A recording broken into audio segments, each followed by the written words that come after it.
We love where we live. Aroha kauana mātou ki te kāinga. Lots of clean, fresh water, a healthy moana, unique plants and animals, some of which aren't found anywhere else. A region that's adaptable and resilient to challenges like climate change, well-connected communities, and is developing with nature in mind. That's why we care for our place, the mighty Waikato. And we know you care about your place too. Make your Waikato even better with us. Tō Waikato, kia wana. We love where we live. Aroha kauana mātou ki te kāinga. Lots of clean, fresh water, a healthy moana, unique plants and animals, some of which aren't found anywhere else. A region that's adaptable and resilient to challenges like climate change, well-connected communities, and is developing with nature in mind. That's why we care for our place, the mighty Waikato. And we know you care about your place too. Make your Waikato even better with us. Tō Waikato, kia wana. We love where we live. Aroha kauana mātou ki te kāinga. Lots of clean, fresh water, a healthy moana, unique plants and animals, some of which aren't found anywhere else. A region that's adaptable and resilient to challenges like climate change, well-connected communities, and is developing with nature in mind. That's why we care for our place, the mighty Waikato. And we know you care about your place too. Make your Waikato even better with us. Tō Waikato, kia wana. We love where we live. Aroha kauana mātou ki te kāinga. Lots of clean, fresh water, a healthy moana, unique plants and animals, some of which aren't found anywhere else. A region that's adaptable and resilient to challenges like climate change, well-connected communities, and is developing with nature in mind. That's why we care for our place, the mighty Waikato. And we know you care about your place too. Make your Waikato even better with us. Tō Waikato, kia wana. We love where we live. Aroha kauana mātou ki te kāinga. Lots of clean, fresh water, a healthy moana, unique plants and animals, some of which aren't found anywhere else. A region that's adaptable and resilient to challenges like climate change, well-connected communities, and is developing with nature in mind. That's why we care for our place, the mighty Waikato. And we know you care about your place too. Make your Waikato even better with us. Tō Waikato, kia wana. We love where we live. Aroha kauana mātou ki te kāinga. Lots of clean, fresh water, a healthy moana, unique plants and animals, some of which aren't found anywhere else. A region that's adaptable and resilient to challenges like climate change, well-connected communities, and is developing with nature in mind. That's why we care for our place, the mighty Waikato. And we know you care about your place too. Make your Waikato even better with us. Tō Waikato, kia wana. We love where we live. Aroha kauana mātou ki te kāinga. Lots of clean, fresh water, a healthy moana, unique plants and animals, some of which aren't found anywhere else. A region that's adaptable and resilient to challenges like climate change, well-connected communities, and is developing with nature in mind. That's why we care for our place, the mighty Waikato. And we know you care about your place too.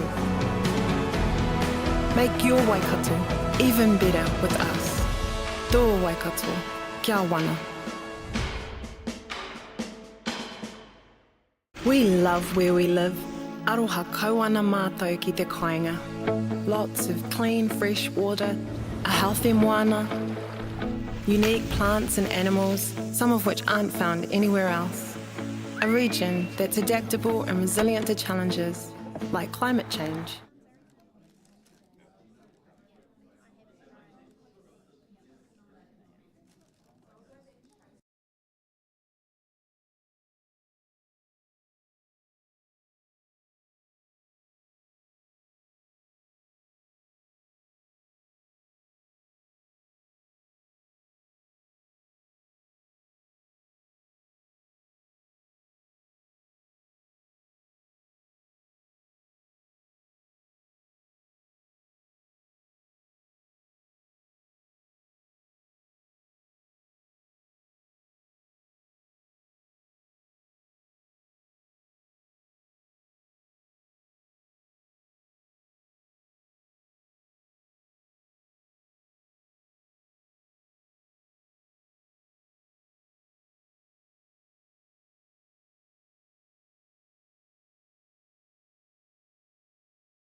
Thank you for your continued attendance and energy and focus. I appreciate it very much.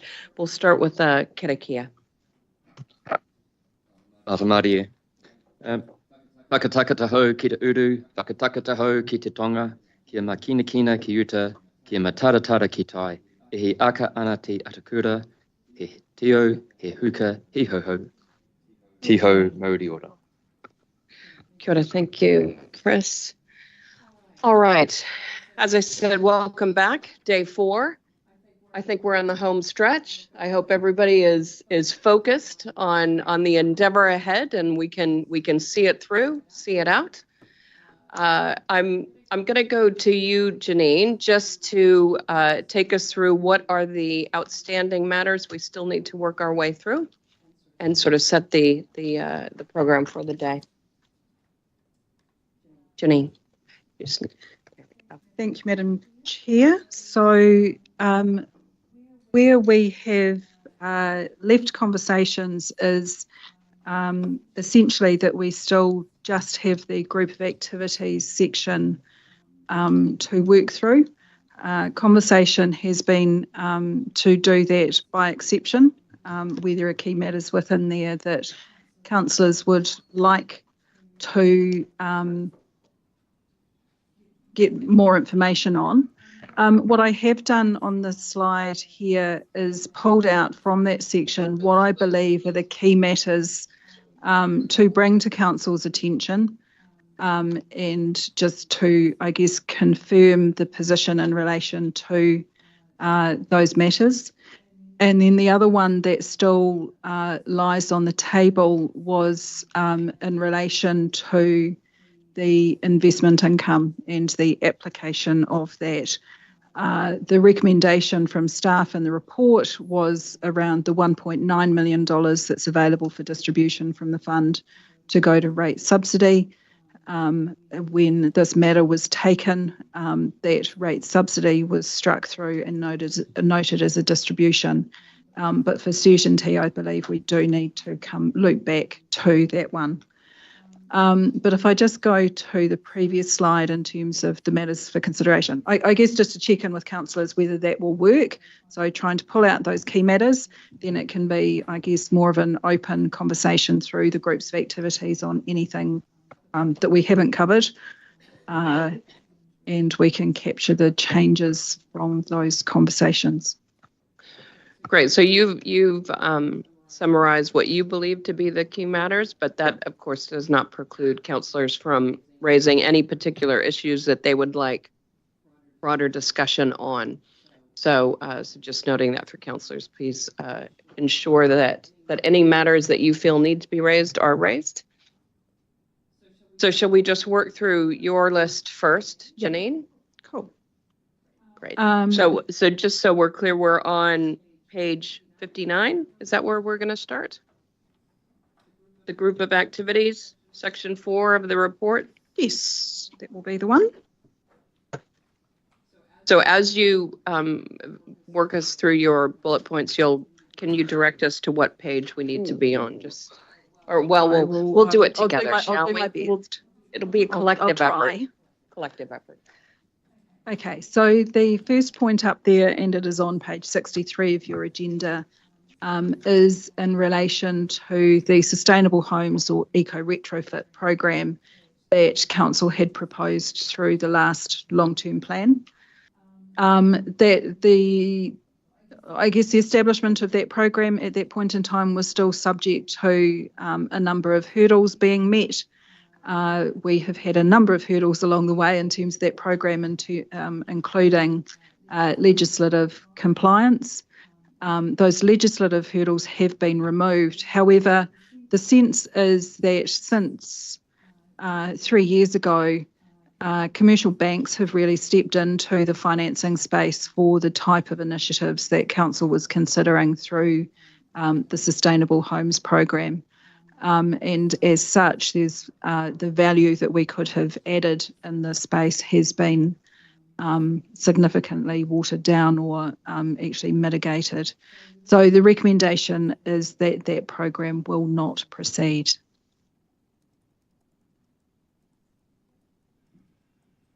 Councillor Strange? Yeah, thanks for that narrative, Janine. Yeah, I think it's really important, as it says on page 64, that we do discuss that with the community and just acknowledge the challenges. But yeah, happy for that to proceed, as you've said, acknowledging it was a good idea at the time. However, things have changed. Thank you. Councillor Marr? Yeah, also support the staff's position. Any other commentary on that? No? Go ahead. Thank you. So page 62, so sorry, a little bit go backwards to go forwards. In terms of the Warm Homes Clean Air program that Council has operated for a number of years, and in conjunction with South Waikato District Council as well. The figures in there quite clearly show that it is becoming harder and harder to actually get people participating in that scheme, even though it is, effectively supporting them financially to upgrade their properties with insulation and clean heating. The recommendation, based on what we're seeing from a program uptake perspective, is that we close that program, and we clearly need to be communicating that with South Waikato District Council. What we have noted, though, is that with the change in, air quality standards from a PM10 to a PM2.5, there will be a need to consider an alternative to this program in the future. Staff haven't determined what that may look like, what form that may take, but just in noting that if we discontinue this program in its current form, it is likely to be something that we will need to come back to in the future. Councillor Strange? I'll keep it brief.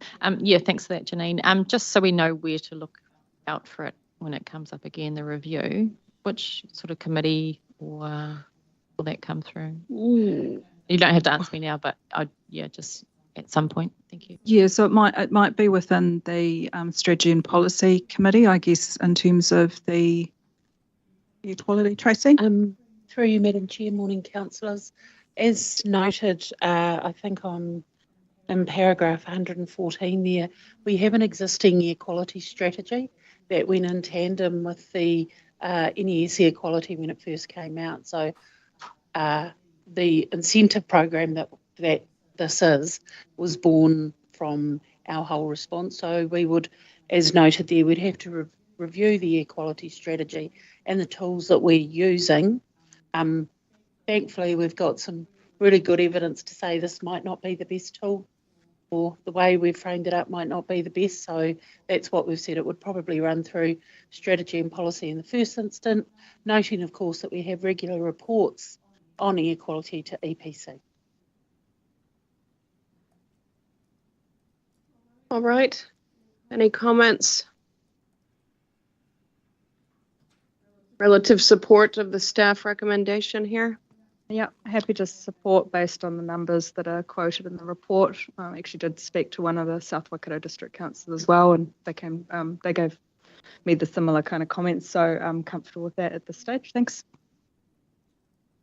All right, thank you. Thank you.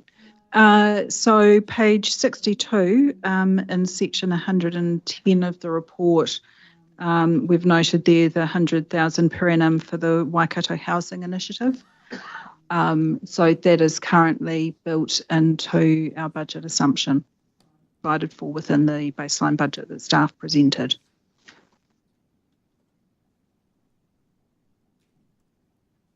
Councillor Smith. Thank you. We had a very nice presentation, a professional presentation from their representative. However, we've received no business case to support this, Madam Chair. And if we're basing spending public money on business cases without one, I cannot support it. I'd recommend we discontinue the initiative. Thank you.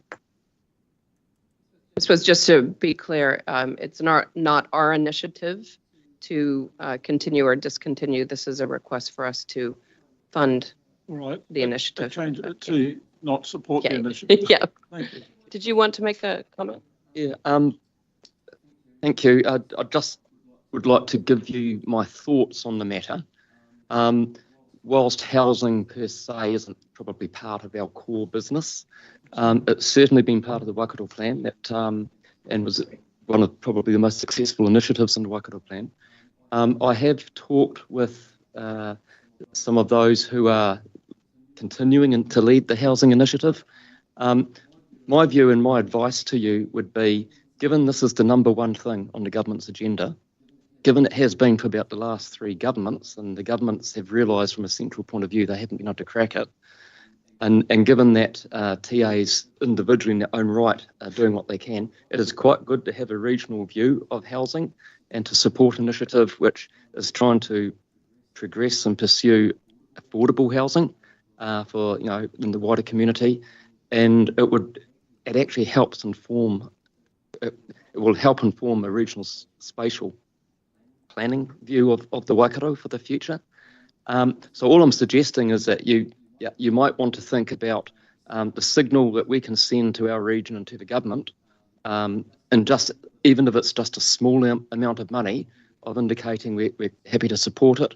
I know the housing initiative, we've provided administrative support through the Waikato Plan in the past, and that doesn't exist anymore. Would appreciate anything that we could give, but that's just my comments. Thank you for that.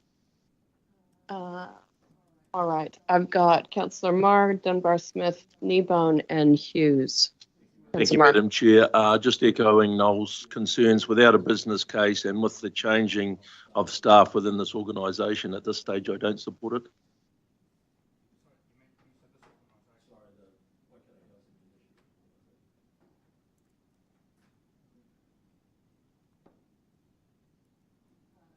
Councillor Dunbar-Smith. My concern is this is not our core business, and that more than that, without the business case, but also the indication here they've not applied for long-term funding through long-term plans for any of the territorial authorities. TAs are the ones who actually have a say about housing rather than us. It will be picked up, I guess, in their spatial planning process. If we wanted to do admin support, then that's something that's okay, I guess, but I wouldn't advocate this going forward. Councillor Kneebone. So I do think we should support it. Chris, just on, I think Warren made some comments around they're obviously having some staff changes at the moment. I'm assuming we could safely assume that that's just a process that all organisations go through. What sort of caveats would we tie around this potential $100,000? We would, because to give ourselves some certainty that some of the concerns that have been raised aren't going to cause us problems. I mean, I personally think it's something that if the region per se is going to support it, then the regional council needs to play a part in that, because we've seen in the past what happens if we leave it to TAs. It becomes quite disjointed, which isn't, if I recall back to the presentation that Axel gave us, that's going to cause us all sorts of problems, and it's probably at odds with how they're wanting to manage it, if that makes sense. Yeah, I know that, I'm not sure, is it Karen and or Tracy might have met with them just more recently than I have, but certainly there's Lala Iramia, Thomas Gibbons from the council in Waikato. They're centrally involved in trying to ensure it's going ahead. They've got a lot of philanthropic funding and trust funding to assist it, but that's actually to get affordable housing. What they probably are looking more is for some support in the administration of the initiative. Yeah. I don't know if Karen, if you're able to comment in terms of where they are at with changes in personnel.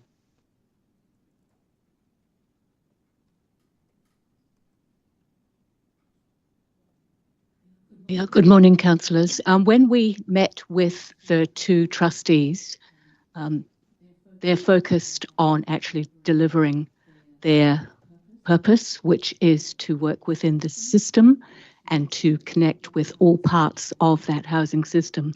Their focus is on the affordable housing end of the market.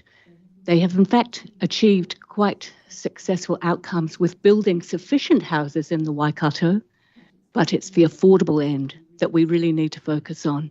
And so their objective is to increase the proportion of affordable housing to 20%. Their view is that they will be putting themselves out of business within 5 to 10 years if they can achieve that. Now, their intention is not necessarily to bring in another chief executive. They believe that they will be able to do this business and do the right connections and make the right policy suggestions to those who can effect change.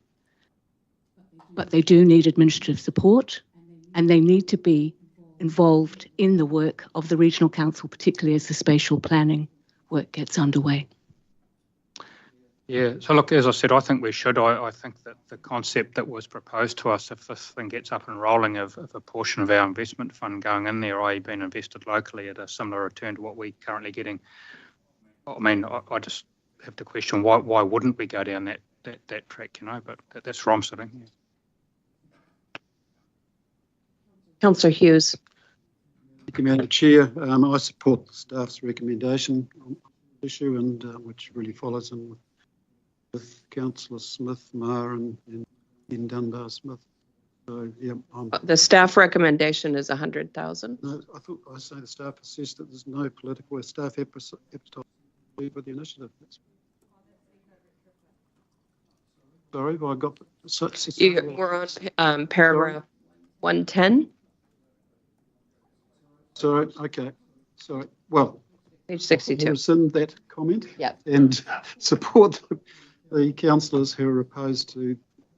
I just cannot support anything which doesn't present a credible business case. Thank you.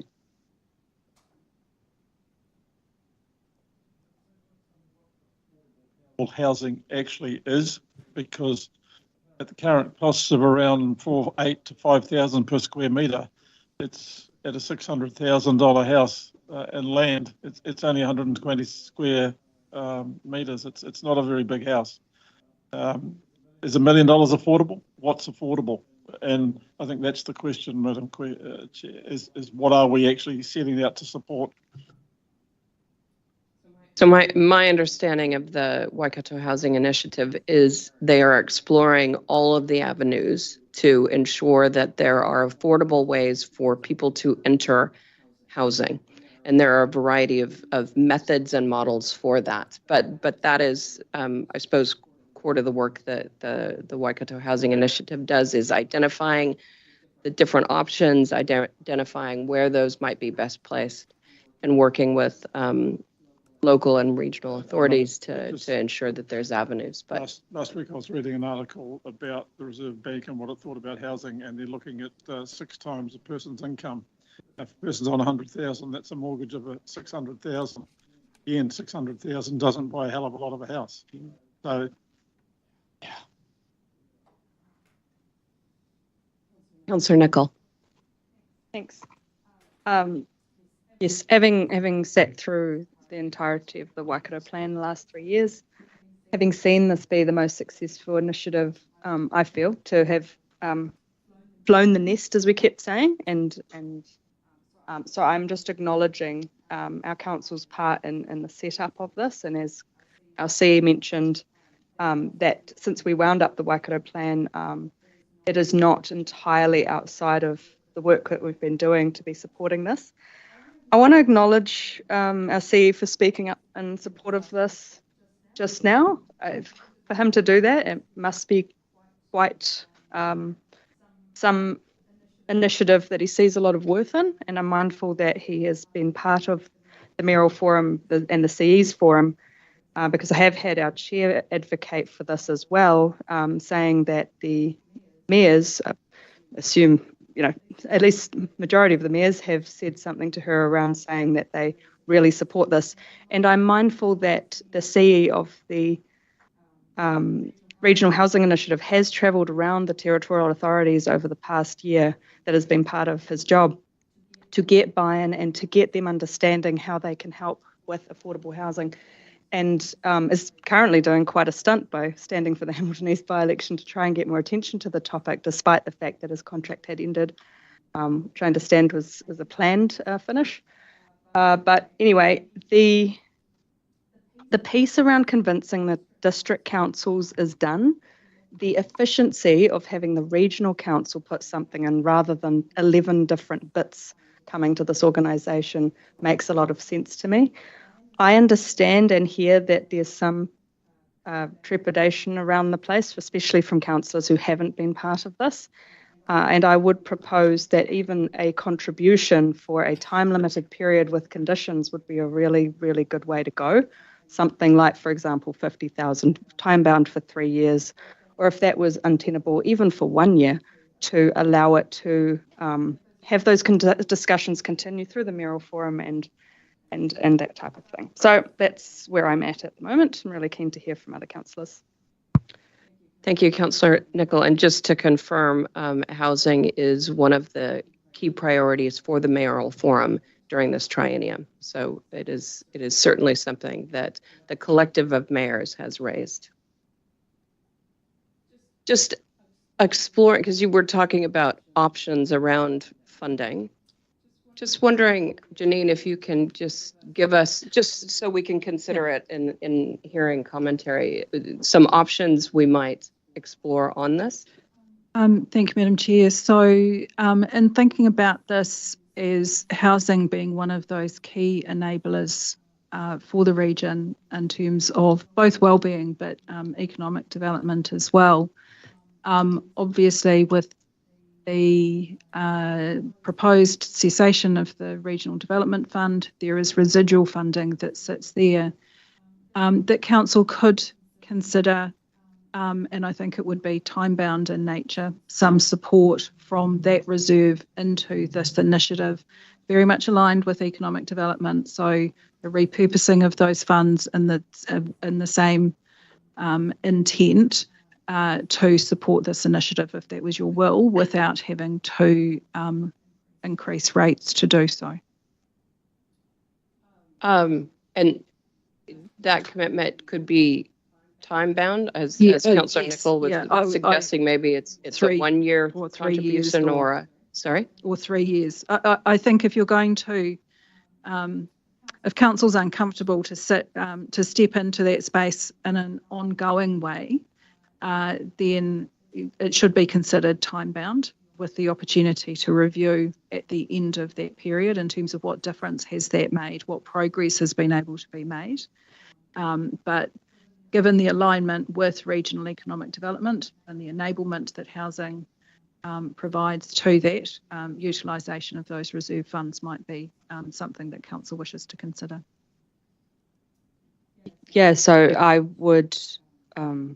I think that's a really good suggestion as a place for it to sit where it's going to get scrutiny again quite specifically. Like if it was a 3-year time-bound thing, it would be in exactly this kind of process again in 3 years' time, where if the conditions of what we're hoping to see from the Regional Housing Initiative are not met, that's bound. It's similar to what I suppose the chance was that Te Waka got as well 3 years ago. And I'm just really hearing this point around central government has a huge focus on this. I want our region to be able to be having conversations and a reason to have conversations in that space in a positive way. The previous government was also really, really positive in engaging with Lale and others from the Regional Housing Initiative. And the mayoral forum, I would like for the mayoral forum to work really well for this region. So that is my reason for advocating for something for this for 3 years. Councillor Strange. Yeah, thank you. Yeah, I would advocate for funding over 3 years using the RDF funds with conditions, set KPIs and reporting back to us as well.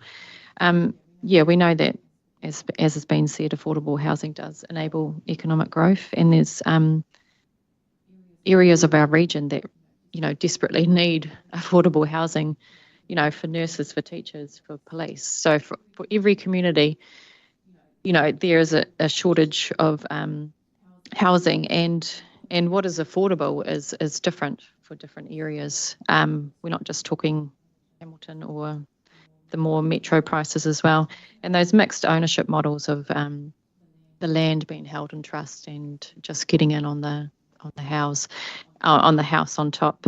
That has been tested in other areas of New Zealand as well, as well as the previous CE for the housing initiative did do some good work around the TAs, and has brought it to the attention that in every new housing development there should be a portion of affordable housing, and it might not look like your 4-bedroom, 2-lounge, etc., but not everyone needs that size of a house. So different houses for different stages of people's lives as well. So affordable does have a definition if you sit through all the meetings, etc., etc. I think this dovetails nicely with the work we are doing in Future Proof as well, and then into the wider region through the spatial strategy as well. So in my experience, it's really important that the signals we do send to central government and our communities are in line with what we do want to do, and affordable housing is that. So I would like to signal this through the LTP consultation document that we are behind this initiative. Thank you. Mr. Clarkson. Yesterday I was convinced to go the other way. Today I'm convinced to support. I'm confident that even with the changes in personnel, the people we've encountered know what affordable housing is. I'm really confident of that. I like the idea of time-bound, and I am interested in knowing what level of administration we are actually talking about. We now know what the purpose would be of the money, what level of admin is required, and the main thing would be anything which will support regional oversight, regional coordination, and linked to spatial planning. That would be the reason we as a council would support this proposal. Thank you.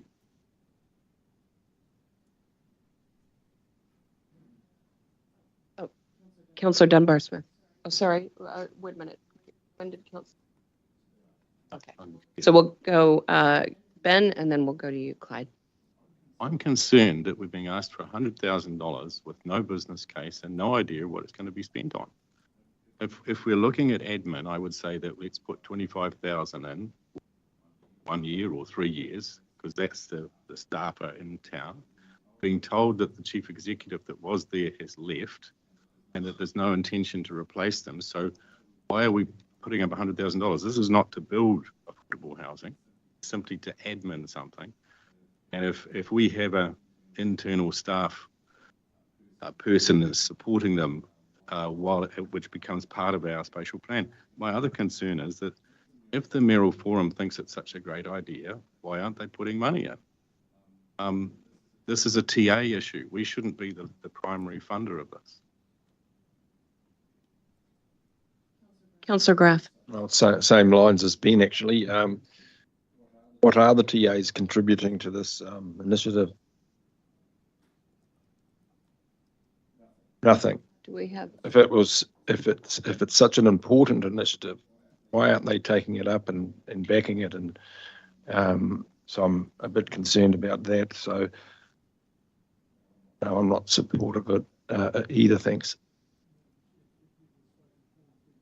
People against. I just wonder if it's not time to seek a motion.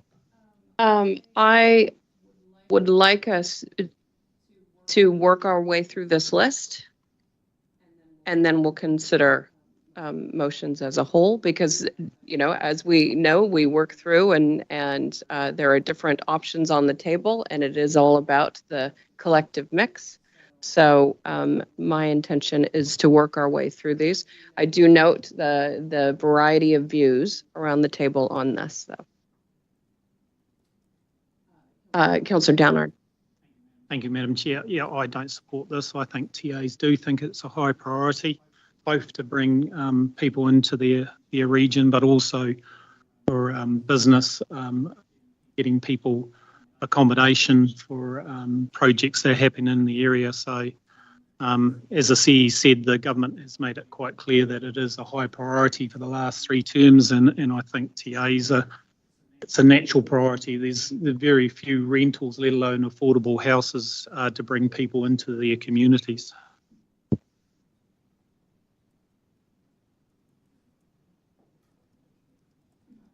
Yes, all right. Nicole. Yeah, I'd just like to add one more point. I mean, this is all about decisions to go out for consultation. So I would suggest, well, what I'd like to see is a number going up for consultation for 3 years funded from the RDF, for example.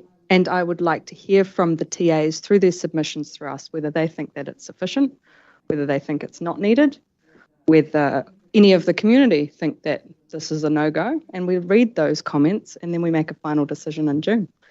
But I think that would be a really good way to go for now, to give respect to our CE and our chair who have advocated for this quite strongly. Yeah, that's just my last thoughts. Thanks.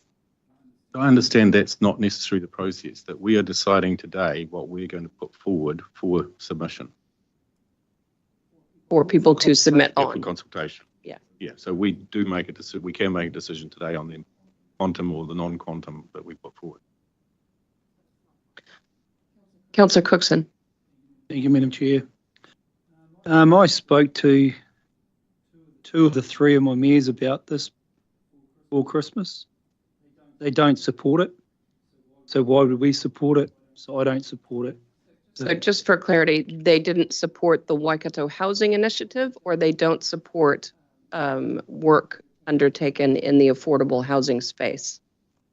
They didn't, the presentation by Axel, they did not support it.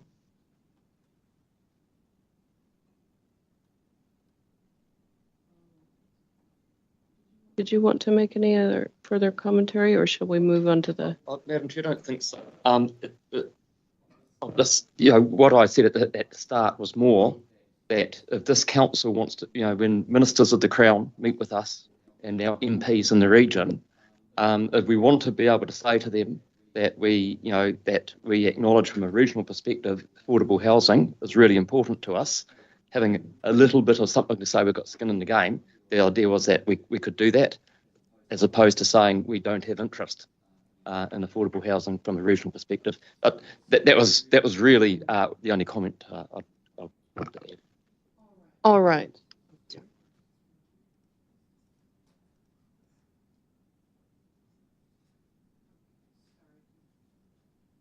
Just noting, Councillor Hodge, did you want to speak? Good morning, Koto. No, I'm all good. I think what I said in the chat will suit the top 2. Yeah, no, I'm all good, Pamela. Thank you, Chair. Okay, so just for councillors, Councillor Hodge has said, I'm happy that eco retrofit will not proceed in South Waikato District Council area. I am in support of the Waikato Housing Initiative. Thank you for putting that in the chat, Katarina, much appreciated. All right, as I said, I do want us to work through all of these areas, because we know that they all contribute to the whole in terms of our decision making. So shall we go on to the next one? Yeah, thank you, Madam Chair. So the next point, and it's on page 71 of the agenda, just in relation to the Wharikawa coast. So noting that work to develop the funding policy and rating classifications will proceed, with costs of that work assumed to be recovered from that community once the rate is established.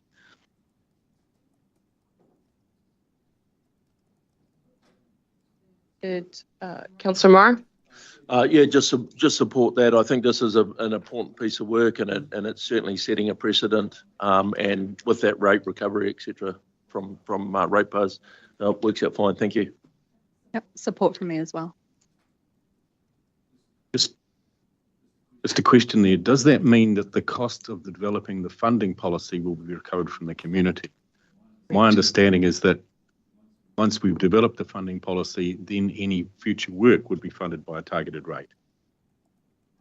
Through the chair, Yes, so the funding policy is needs to consider the program of works that's been discussed with the community.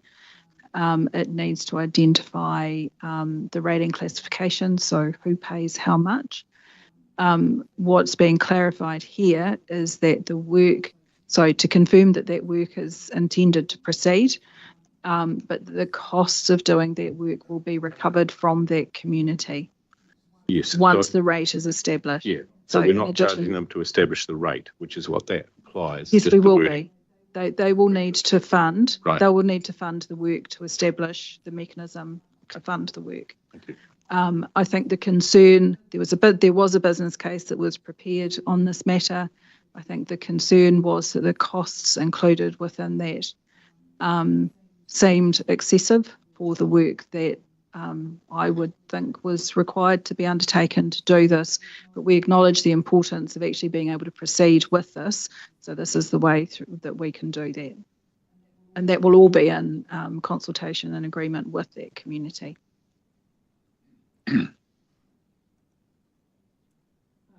Councillor Hodge? So Waikato Coast is a contentious place to work around. I was there for the first 6 years of my terms. I'm happy doing what the staff are saying on the condition that we can guarantee the recoverable of funds from them, because the first 6 years we had out there, it was totally, they weren't interested, and I do know that they've gotten better over time. They understand the role of the councils and their role as well. But I'm only going to be backing this if staff or whoever can actually guarantee that the cost is recoverable, because I do know for a fact that unless their rates are paying well into this, they were not interested in funding anything that was going to progress their area. So I put a lot of reliance on Jean now because she's there, but that's where I stand at the moment. I'm happy to tautoko as long as the cost is recoverable. Madam Chair, I'm on the same point, if I can. Yes. So I support this and the work that's been done, but I would like staff to explain how Muggeridge's, there was a huge amount of work done there and council wasn't able to recover it. I appreciate it's in a different space, that's water, catchment, but if we've got an example of work done, not recoverable, where is the legal ability to recover costs once a policy is put in place for retrospective work?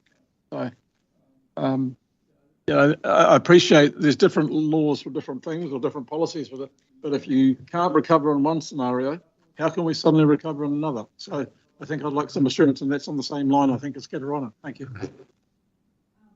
So through the chair, as I said, I think this needs to be undertaken in conjunction with the community, and that there is a clear understanding and agreement up front that we will do the work to develop this policy, but that the costs will reside with you. We do have precedent in this around when the West Coast Zone funding policy was established, that we took this approach. In relation to Muggeridge's, there had been conversations with those landowners in terms of if this doesn't proceed, then the costs associated with this will still be recovered. I think the scale of the costs in that space, though, got to a point where council made a determination around how those costs would be funded once, I guess, the government funding for that initiative wasn't successful, with a proportion of that left against those direct beneficiaries as well. So with Muggeridge's and Tauhei and the likes, prior OPAs or whatever we like to call them, how can then council be assured that costs won't get to a point where it fails, and again council will have to pick up pieces? What are the benchmarks here? So I think we're talking about very different things here in terms of this is the establishment of a rating scheme. Work has already been done with the community around the program of works that is required to be undertaken. So this is the establishment of the rating mechanism to fund that program of works. Yeah, That's all. I just think there's been examples where well-intended projects have got out of scope really quickly and people have lost interest. Costs have then had to be borne by this organisation. I'm just not sure. I absolutely support, as I say, but I am not yet convinced that there's a process in place to ensure it does not escalate beyond a point which the community will absorb. Would since you're suggesting that this is just the establishment of a rating mechanism, once that rating mechanism is developed, does that have to go to consultation to the community? Do you know what I mean? So, if I understand, there's been work with the community to establish the program of works.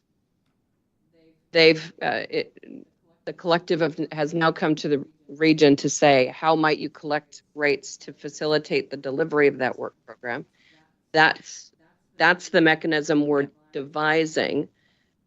Would we then go back to the community to say, this is what is proposed to deliver on what you've asked us?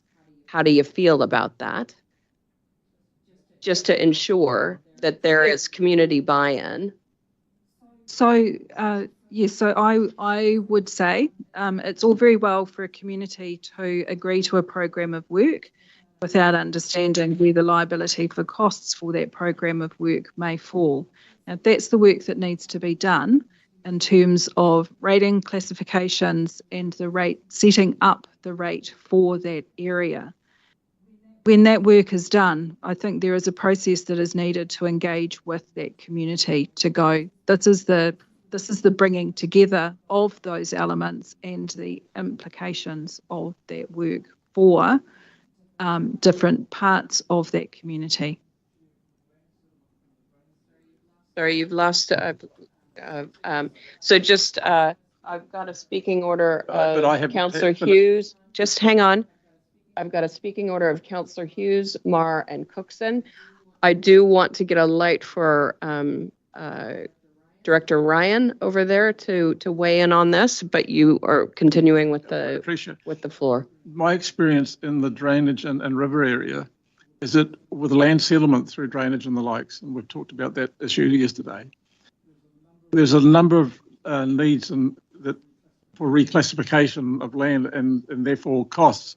But what's prohibiting some of that is the actual costs of classifications that would lead to a rating area. So that won't change moving from drainage and rivers to the Waikato coast. So that an unknown piece of work, rating classification, or is it just going to be one big area? That's it, one rate. So we're talking unknowns here. And that's what we're talking about developing in this. Yes, but there's a cost to that. And that's what I don't see come back on us. I'll leave it at that. Is that not our job, though, to do the establishment of rating mechanisms to deliver on the work of our community that our communities are asking? At the moment, we do not have a funding mechanism for that community to deliver the program of works that we've been engaging with them on.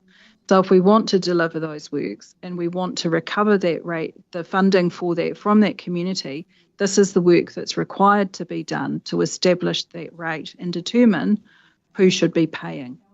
Now, I agree that the classifications, and this is one of the challenges that we probably face, is advisors to us historically who have done the classifications are no longer actually in that game. So who, and I'm not sure whether there's been any discussions or thought around who would do this work, but that classification process is vitally important to understanding the benefit from the works that are done. And I suppose this is what enables us to have the conversations with our community, because we can all ask for this, that, and the other thing. Yeah. And very well intended, but Or it's But often when it comes down to footing the bill for things, that's when we think really long and hard about how far, how fast we want to progress with something, right? Correct. Okay, just, Greg, were you wanting to add any comment or? I guess just maybe something that might provide some assurance for councillors is around the nature of the work that we are talking about here. So this will be a river management work program. It's not flood protection. It's not land drainage. It's similar to river management programs that we have across the region, which aren't targeted in particular streams, for example. They work within an area wherever the need might be to, for example, arrest erosion, help with river stability issues, removing blockages, that kind of thing. So it's a relatively low-key program with similar programs in the region funded in a relatively simplistic manner, as opposed to our flood protection and drainage schemes, which, as you well know, involve differentials and all sorts of things. The scale of the program has been estimated already, in terms of what kind of the scale of work that might be required. And it's really a matter of fitting the scale of the program to the community's, I guess, acceptance to fund that. I think it's in the order of 100,000 to 200,000 a year at the most, I believe, for the actual physical works. Total program. So it's not a massive program, and it's a relatively low level river management program as opposed to more significant flood protection works. I believe it's in the order of $100,000 to $200,000 per annum for the actual physical work. So that's blockage removal, sorting out erosion, just as issues ongoing. Yeah, storm remediation, etc. Councillor Nicol. Oh, sorry, wait a minute. No, have your order. So I've got Councillor Hughes, Councillor Marr, Councillor Cookson. Then I'll come to you, Councillor Nicol. Councillor Hughes. Thanks, Madam Chair. Just reflecting back on the workshops we've had on this, we're absolutely clear up front that Council was not going to take on any responsibility that was not required by the community, that I assume and we've been assured by our members who are on the committee there. This has been discussed in detail with them, acceptance of the situation. Greg's clarified the dollars concerned. They're not significant, but I don't know the number of properties. Look, I concur with what's happening, and I just think the sooner the consultation takes place, the dollars are discussed, and we get on with this, the better. And if they're not prepared to pay for it, well, then we don't spend the money. To me, it's very simple. It's nothing, I don't see it as anything like muggeridge. It's much lower scale and much lower risk for both parties. So I support it, provided we get the rates happening now and we're spending their money, not ours.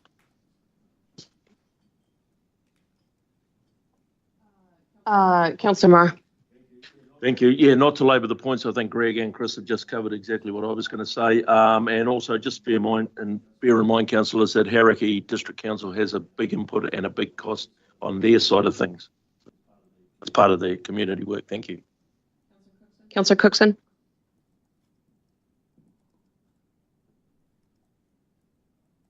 I just want to confuse that. For a community to then accept these costs, I would have thought that would have had to go then to an election process that they, like a new drainage district, that they all went to vote and then accepted that they were going to be, because that's what happens if a new drainage district has to come into our drainage schemes. It would have to go up through an electoral process that 75% of the drainage network would want to join, and they'd accept all the costs that regional council would have put against them.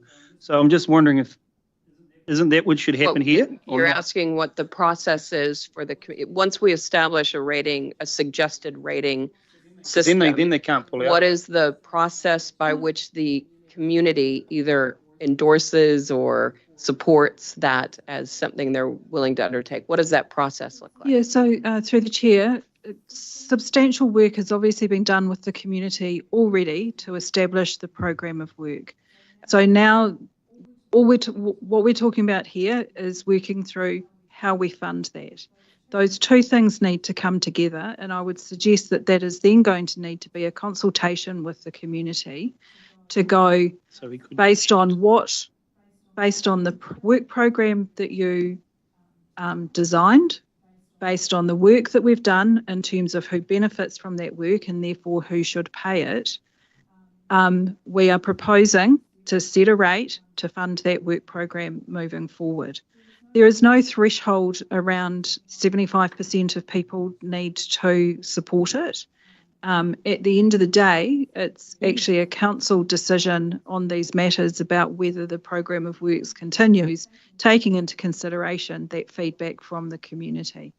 But I think the fact that significant work has been done over a number of years with this community to get to the point that we're at now, it is around how we now pay for that agreed program of work.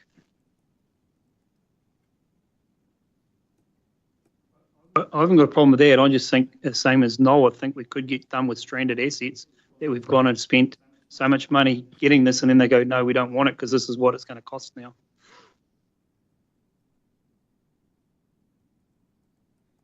Okay, I'm not enough across the work program that's being proposed enough to say whether or not these are assets that could be, that we could end up holding assets that. And I don't believe No, it's. I don't believe it's assets.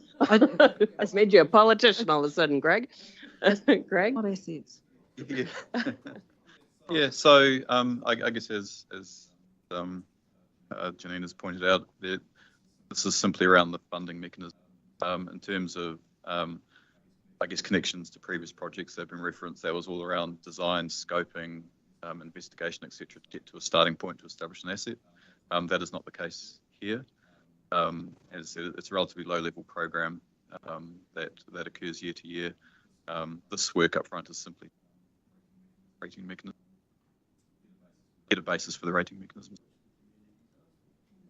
Yeah.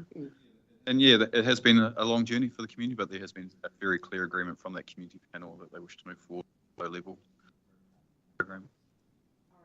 All right. What I am hearing is general support as long as we are considering that this is just the development of a rating mechanism and that there will be some conversation with the community before anything is enacted. Madam Chair, we will have to do that because this constitutes a new rate that the council is setting. So we can't just create a new rate without that consultation process occurring. Okay, so on that summary, do we need to speak any more? Keep it very brief. I'll just tell you why the community wants the river management done. It's because their properties got flooded. So they've got great incentive to protect their assets to want to do some of this work. Thanks. Right. And this is bread and butter for us to set up a rate for doing something. Okay. So next we have so still on page 71 of the agenda. This was a topic that I think came up in December through Council's workshop around the Motukaraka water take management and consent renewal. And the question was raised around the need for consultation on this. The recommendation is that it is not part of the LTP process because that makes it difficult to really target that community. But that there is consultation that is undertaken in parallel with the LTP, that any decision from that consultation feeds in to Council's final determination around its decisions on the LTP in June.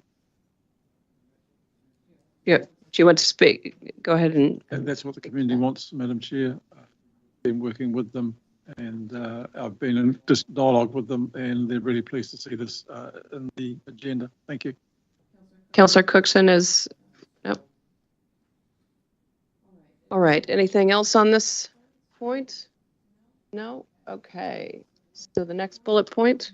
So page 81 of the agenda, just noting that this was a discussion that came up at the December Waikato Raupatu River Trust and Waikato Regional Council Co-Governance Committee meeting around funding for restoration projects on Māori land or land, Waikato settlement lands. The estimated cost for those works has now been provided in the report, but noting that that funding need needs to be considered against our current budget. So rather than a request for more money, this would see prioritisation of existing funding that council has.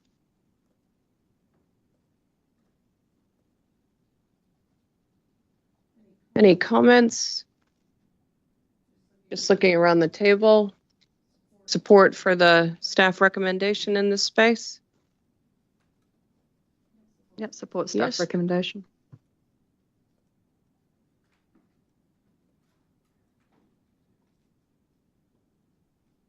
All right. So, Madam Chair, that's probably it from the GOA section in terms of the points that I have pulled out. I've got the council's position on funding Te Waka up there, but that actually refers back to the business case. So whether we want to pause before having that conversation, and then there's also the investment fund discussion as well. One moment.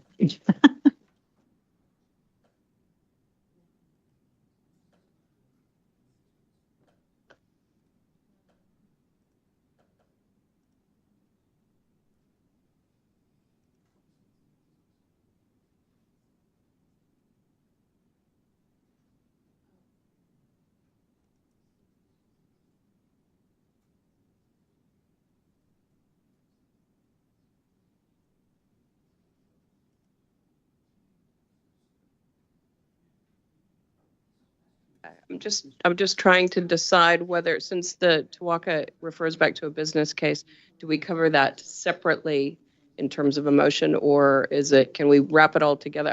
I don't know what the best. Madam Chair, while Janine's thinking about it, sorry, can I go back to the previous item? I did have a note, and I'm sorry I missed it. Sure. Sorry. It's just around the possibility of the subdivision of a land parcel. Can you explain that to me, please? Restoration initiatives may also include the subdivision of a land parcel with a portion of lands containing flood assets being retained by the council. Is there a cost? Is that cost included in this or not? So can I get Greg maybe to respond to that? And where would that cost be? So this particular budget is more around the restoration activities on these land parcels as opposed to the subdivision activities. There are a number of other activities under the settlement that have been identified and aligned to other budgets within our work program. So this particular item is simply around that restoration work. And that subdivision, so we do have large parcels of land that do include our assets at the moment. And it may make sense to, I guess, narrow those parcels of land to make sure that we not only retain, I guess, protect our infrastructural assets, but also enable, I guess, excess land to be used for other purposes. So you're indicating to us in the future we may be looking at purchasing land that these assets sit on? No. No, that's not my understanding. No, it's more the process. So there may be, as subdividing land, there may be a process to run through to undertake a subdivision of that land. Sorry, Mike, yeah. Greg, I think if I've got this right, you're referring to situations where our assets have become tied up in settlement land, and we're just making sure that whatever use iwi might put that land to, we can still manage and maintain and manage our infrastructure, if that makes sense. So I'm assuming we're proposing to encouraging iwi to subdivide those little parts off that have got our infrastructure on them, so that we don't get prevented from being able to operate them in the future. Okay. Yeah. That's correct, eh? Correct? Yeah, correct. And it's certainly, in terms of that agreement, there's a number of references to sharing council can continue to sustain the scheme. So there was quite a challenging process during the land settlement claims. Assets got. Yeah. It clarifies it. Thank you. All right. Okay. Let's go ahead and have our discussion around Te Waka. And then we will have covered off everything. Is that correct? Unless there's something else that a councillor hasn't yet raised. Apart from closing out also that matter around the investment income and just being clear on the application of those funds. Right. But a motion, potential motions out of this discussion may impact on that, right? Potentially. Yes. Okay. Yep. So, okay, so we'll go ahead and have the Te Waka conversation now. And after that, we'll then take a break. And just looking at our timing. All right. Yeah. So shall we carry on? So we're revisiting the business case. Yes, so the business case on page 54. Madam Chair, are we going to make a decision or we break, or are we going to just discuss? No, we're going to just have a discussion, and then we can see what flows out of that in terms of potential motions people might. We'll have the discussion now. So there's a decision required around Te Waka. There's also still the Waikato Housing Initiative funding lying on the table as well. Yes. So I guess reverting back to the business case, the recommendation from staff was to retain funding for Te Waka at the current level of 750,000 per annum. And that has been provided for within the budget on an ongoing basis, with that being funded through the general rate. So much discussion already had through this meeting. I guess what we are needing now is a decision on those 3 points really up there in terms of the quantum of funding, the period of funding, and what the source of that funding would be. All right. So we had initially covered this, or had an initial discussion, I should say, when this business case came before us, but just wanted to make sure councillors had time to really explore it. So we've got Councillor Downard, then Councillor Strange. Councillor Downard. Thank you, Madam Chair. So this is just for discussion again, because we have gone over this. We're not making a decision on this. Oh, there's no motion. Yep. Okay. At this point. So I've already made my position clear on this. Councillor Strange. Thank you, Chair. Yeah, I'd like to put a motion on the table around this matter. Yeah, I strongly believe that we do need an EDA within the Waikato. So I suggest that we would fund them for 3 years at 500K through the RDF money that's left after that fund has ceased to exist, with performance measures and accountability measures as well. So yeah, I would like to put that on the table and move that motion. So that is there a time? Was there a time? 3 years. 3 years. Yeah.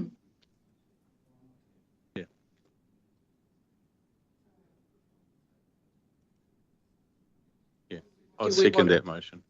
So we've got a mover and a second. Can we just get that motion on the table? I'm not saying we're voting on it yet. I just want it to be in front of people so you see what we're referring to.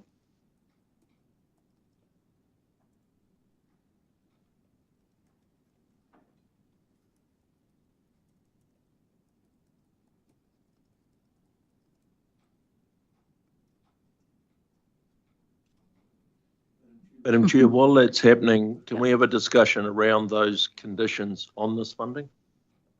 It's as in what Councillor Strange sees as the requirements around this. Yeah, we can do that.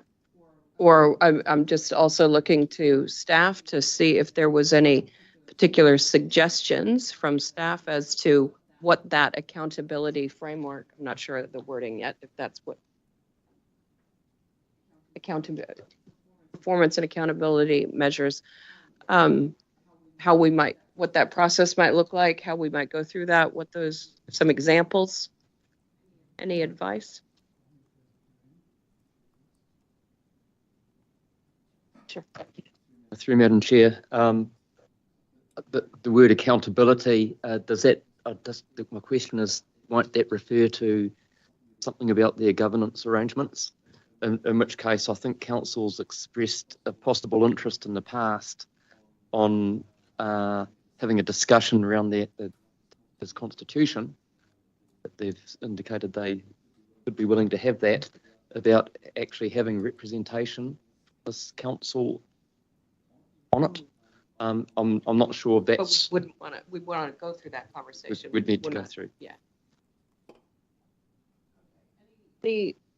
Anyone else sorry, just looking to Karen, you've had a great deal to do with Te Waka, just wanting to make sure that you have an opportunity to add if you'd like. Sorry, just so I've got, speaking word, I've got Councillor Strange, then Councillor Smith. Noel, if I can get you to. Oh, sorry. Yeah, councillors, there would of course have to be a process that we determine in conjunction with the recipients of the fund. We would have to have an agreed strategy with performance measures, KPIs, and then agree a reporting framework against that, which would cover progress against plan and the expenditure of the fund over time, just to show that they're progress and that they're not burning cash on things that haven't been agreed. So I think that's next stage after your discussion here today and your agreement, but that would be done at the earliest opportunity with Te Waka. All right, so we've got some wording up there that Te Waka receives funding of $500,000 annually for a 3-year period from the residual regional development fund reserve, and that staff develop measures for performance and accountability for council to review.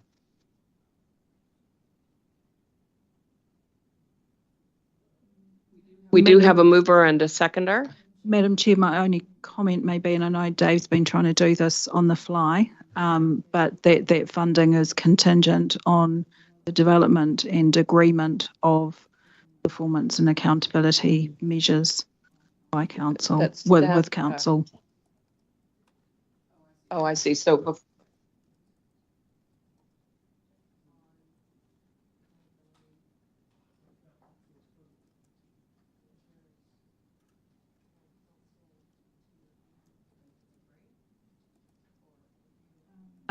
yeah, well, and I guess just noting, I guess council can review and approve them. Getting Te Waka as a party to them, I guess, is probably the point in terms of that they need to be agreed with. okay. So does that agreement with Te Waka need to be recorded in this motion somehow?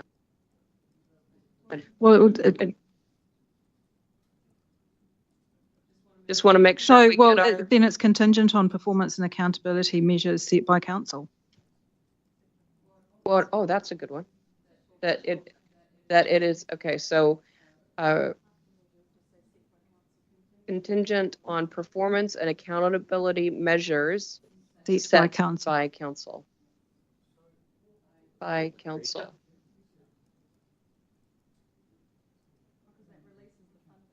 And it is agreed. It is agreed that Te Waka would need to. Agreed by council. There just needs to be some process to enable Te Waka to sit down with us and Yeah, say, look, exactly. we think we can do that, but we actually couldn't do that in a million years. So, Yeah. sort of thing, you know. Exactly. So do we? I'm just looking around Councillor Clarkson. I'm just making sure that those words cover that issue of governance. Accountability would. You're okay with it being obvious?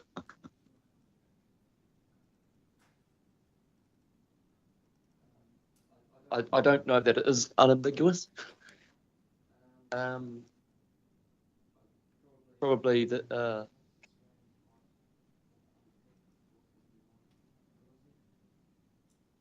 Yeah, I think we've had the discussion that, we've previously funded them for 3 years, with maybe the KPIs were a bit loose. So my intention with this motion was to just tighten up on those accountability measures, noting that we do have some concerns about, this is a Waikato EDA. We need people from the Waikato sitting on that board, was more my intention. I'm not too concerned if it's someone from around this table, rather that those people around the table do have the best interests of the Waikato at heart and are suitably qualified to sit on the board. That's fine. All right. Okay, we do have a mover and a seconder, but I do see a light on. Councillor Graff? No, sorry. First. Oh, Councillor Smith then. I think this goes some way to addressing my concern, because without the accountability, etc., tied to this, the presentations that I've seen and externally on performance, I'm not convinced that they are delivering sufficiently tangible products. And those performance measures, I actually want to see, and I want to see feedback from the people that they claim to have supported, going the nth degree, not just sitting and reading a glossy brochure that comes in here once a year and they come and talk twice a year. What are they tangibly actually achieving for the Waikato? And rushing off to Japan to get a few kids to come and go to a university or a school is not what I see as the direction that those...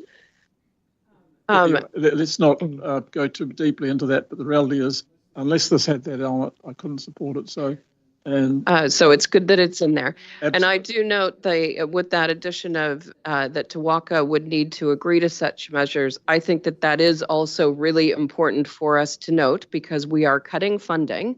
And so we need to ensure that they have an avenue to come back to us and say, well, Waikato Regional Council, you may have all sorts of grand plans on what you would like us to deliver, but this is where our funding now sits. And so I think that's a real imperative sentence in this motion. Councillor Graff. Well, look, just once again, TAs contributing to Waka.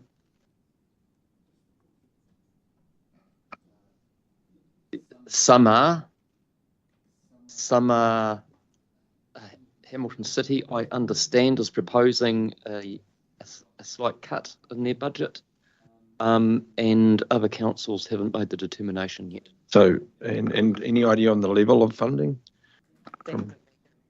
I see. Well, you see, EDA is important for the region, but I'm a bit concerned that I don't know that it's regional council's responsibility, economic development. So, and that they're coming to us because it's probably easier to garner money. But so I'm not supportive of it, but I think it's important to send a message of some sort to let them know if we're not interested in supporting our commitment. Thanks. All right, we have a mover and a second. Councillor Marr, did you want to?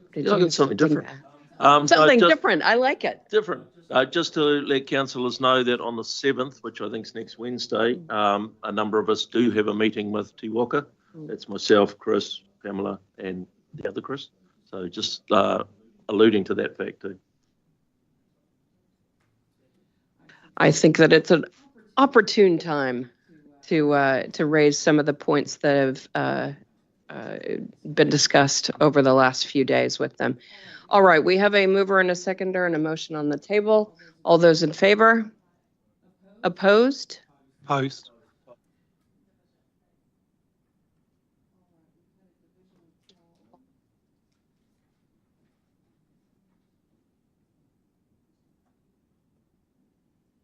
We need a mic.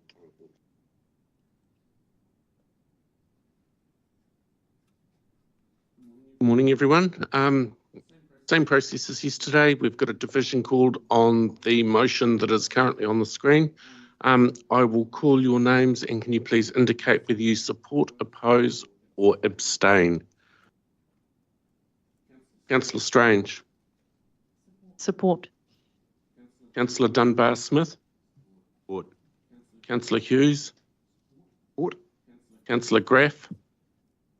Oppose. Councillor Nicol. Support. Councillor Hodge. I support. Councillor Downard. Oppose. Councillor Smith.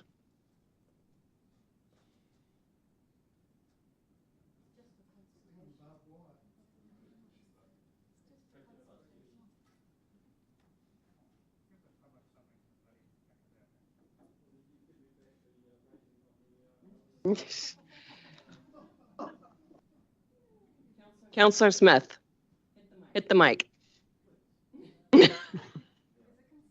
Go ahead. No. Councillor Cookson. Opposed. Councillor Kneebone. Support. Councillor Marr. Oppose. Councillor Clarkson. Support. Councillor Story. Support.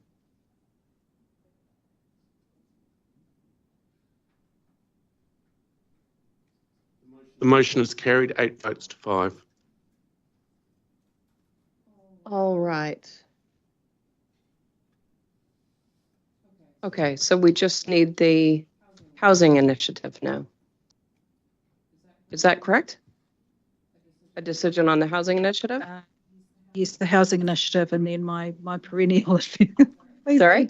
in the investment fund distribution, just to clarify the assumption that is in the budget in terms of that is all currently going to rate subsidy, which I think is the outcome of the conversations that council has had, but I just want to confirm that because that was a matter that was unresolved previously. All right. I'm not sure where we landed, but I'm happy to propose the 50 grand idea for 3 years, time bound with conditions. Sorry, what are we talking about, please? The regional housing initiative. So Councillor Nicol, you're proposing a motion on the Waikato housing initiative? Yes. Of 50,000 for 3 years, based on conditions similar to the previous motion. Actually, you could probably copy and paste something. So instead of 100,000, it's 50,000? Time bound for 3 years. Yeah, is anyone Accountability and is that funded through the similar the economic development? I liked the. Have you got any money? Reserve. While noting that we just cut that previous from the Tuaka down. Right, was 500. So that has. So yeah, we've gone down quite a bit, and I'm suggesting. And we've gone down on this one. 50,000, not 500. No, 50. Yeah. Oh, right. Oh, thank you. Right. We were looking at the wrong one. I know. So that would keep that going. The RDF money. I think that we involved. had technical term previous. Residual region. That's done.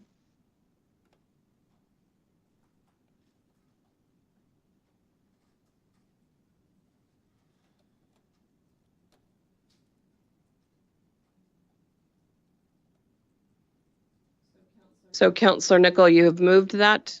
Yeah. Is there a seconder on that? Happy Councillor to second that. Strange has seconded that. Madam Chair. Open for discussion? Yeah, I'd like to foreshadow that if this fails, I would like to move a motion that we do not fund this area at all. Shadow that. Thank you. Madam Chair, I'd like to propose an amendment to test that that be increased to 100,000, please.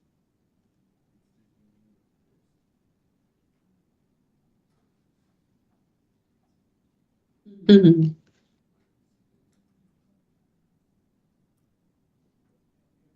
Have we got enough money in that area to do this? Yeah, fund? just wanting to, can we get some commentary on that? How does it, based on that previous motion and both what is on the table as well as what has some of the proposals that have come out. Is there, how does that impact on their funding situation? So there's $3.9 million that is still held in that reserve. With the proposed funding for Te Waka, that's 1.5. And so between 150 and 300,000. Zero and 300. Here, there is sufficient money there to meet these needs requests. And the other, because there had been other discussion of where those reserves would come, there is no negative impact on some of those other? So through the Chair, there has been conversation about where that money may be rediverted to. There have been no decisions or recommendations coming from Council at this stage on those, depending on what they may be.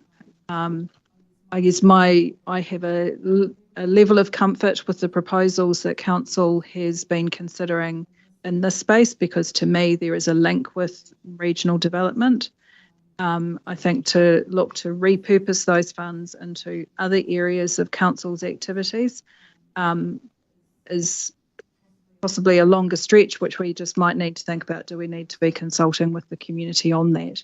The other alternative for any residual funds is that it actually gets returned into the investment fund to address the deficit that's in the equalisation reserve in relation to that fund. Madam Chair, So you said, sorry, I'm just seeking some clarity. Can I make sure you keep your light on down there, Janine? So you said that there was 0 to 300K still available. Oh, sorry, no, in terms of the options that are being considered here is anything from 0 to 300. So we've got, after the Te Waka decision, there's 2.4 million still available, against which we're assessing this call. All right, I just wanted to make sure I understood that we weren't, well, and I want all of council to understand the ramifications of these decisions. Madam Chair, process issue. Sorry. Process issue. Yes. Having indicated that I was foreshadowing a motion, should that take precedence over the amendment? Because that is an amendment in itself. But it depends who's here and who's not, whether they hear what they're not. But I saw a shadow. Oh, okay, we can play silly buggers if we want. So. All right. I don't like, but procedurally the amendment shadowing is a future event. The amendments just pass. Sorry, I just want to make sure that that advice is on the. Okay, we have a motion on the floor, an amendment and a foreshadowed amendment. The amendment would be tabled first. The foreshadowed amendment will be tabled should the amendment fail. Sorry, just can I get a comment from, Molly. I'm looking over there in the. Could I seek some Molly, so I just want to get a opinion from Molly on this. Kia ora, Madam Chair. Kia ora, Council. Can you hear me? Yes. Oh, great. Well, the proposed way forward is fine. What Dave is saying is that the foreshadowed motion will be a future thing, but I think the key to highlight is that the foreshadowed motion is actually a direct negative, and that's the reason why we have to deal with what's on the table as well as the amendment. All right. Yes. Oh, sorry. Go ahead. Sorry, I wasn't quite listening 100%. Dave, did you say that if the amendment fails, I would assume we'd revert to the original motion of 50K, correct? Correct. That's correct. So that's okay. What you said before was that first it would be the 100K, and if that fails, it will be to Noel's foreshadowed one, and which would mean that mine wouldn't even get a test. That's correct. So you just said it's correct two very separate things. I just want to get clarity. Yeah. Which order they're going to go in. So if I'm hearing correctly, So I think I've got we a have to moderate take the amendment first. If the amendment fails, we go back to the original motion. If that fails, then the foreshadowed motion can be proceeded with. All right. Okay. All right. So we've got, so we've got an amendment from Councillor Kneebone. And do we have a seconder? Councillor Strange. Can Councillor Strange? I will second it. I will second it. That's keeping us on our toes, make it a little exciting, you know. Let's close out with some, you know, some intrigue. All right. Okay. So with the amendment, do we need to copy and paste that full thing or no? Okay. So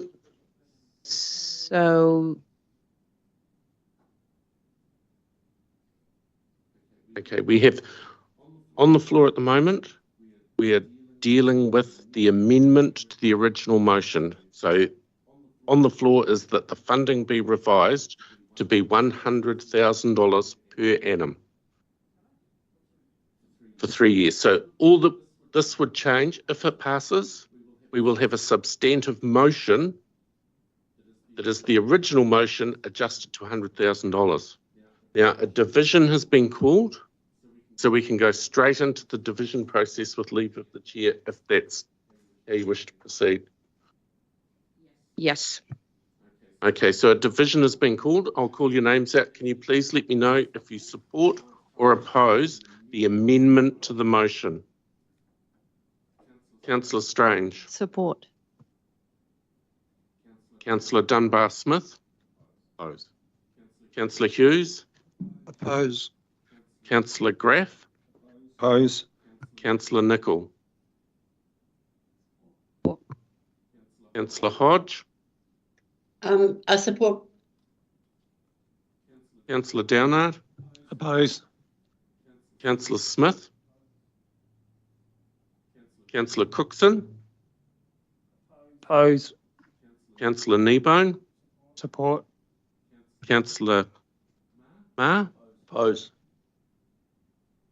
Councillor Clarkson. Support. Councillor Story. Support.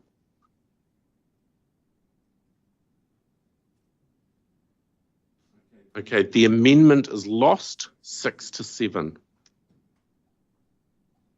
So now we revert back to the original motion. That's correct. So on the floor now, we have the original motion, which becomes the substantive motion.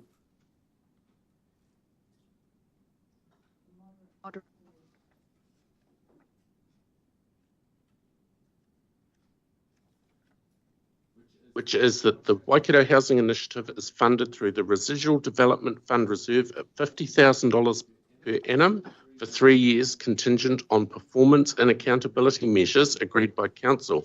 It is noted that the Waikato Housing Initiative would need to agree to such measures. All those in favour? Yep. Opposed? Division, cool. Oh my God. Dave, with your division sheet? I printed extras. Printed extras, just in preparation for the last day. Okie dokie, same process as before. This is for the substantive motion. If you can let me know if you support or oppose. Councillor Strange? Support. Councillor Dunbar-Smith? Oppose. Councillor Hughes? Oppose. Councillor Graff? Oppose. Councillor Nicol? Support. It's my motion. Councillor Hodge? Support. Councillor Downard? Oppose. Councillor Smith? Councillor Cookson? Oppose. Councillor Kneebone, Support. Councillor Marr, oppose. Councillor Clarkson, Support. Councillor Story. Support.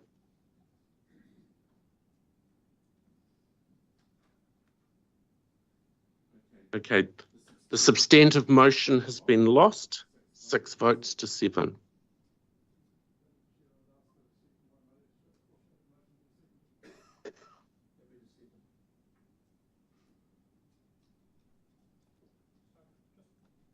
Point of clarification, in the interest of time, why is this different to the decision we've just made? Yeah, I'm not sure why it is any different to the decision we just made. Save us 10 minutes. Exactly. Save a bit of writing. I can.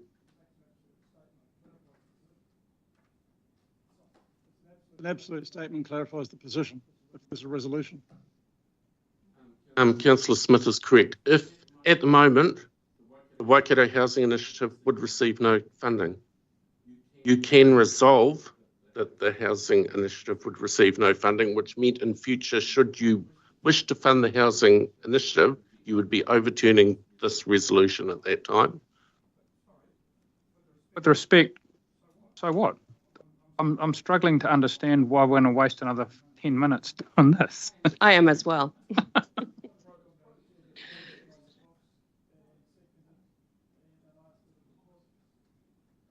Somebody. Yeah. All right. Yeah, I think it adds a lot more admin considering that through the community submission process, you may hear a lot of support for the regional housing initiative. You may, or you may not.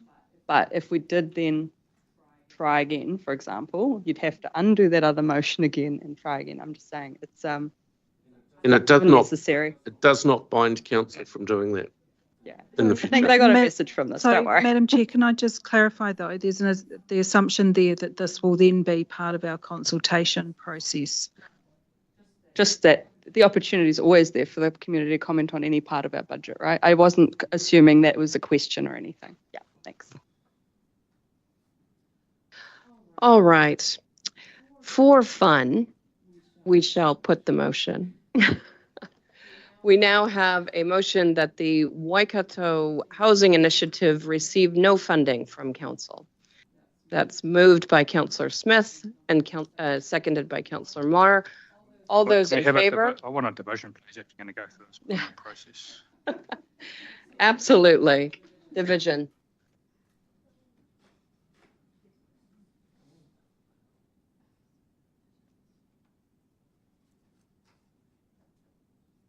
Okie dokie. The foreshadowed motion on the floor is that the Waikato Housing Initiative receive no funding from council. It's actually a motion on the floor now. We have a mover and a seconder. A division has been called. I'll call your names and can you please pop on your mics and let us know whether you support, oppose or abstain. Councillor Strange. Councillor Smith, can you... Definitely do not support this motion. Councillor Dunbar Smith. Support. Councillor Hughes. Support. Councillor Graff. Support. Councillor Nicol. Oppose. Councillor Hodge. Oppose. Councillor Downard. Support. Councillor Smith. Support. Councillor Cookson. Support. Councillor Kneebone. Oppose. Councillor Marr. Support. Councillor Clarkson. Oppose. Councillor Story. Opposed.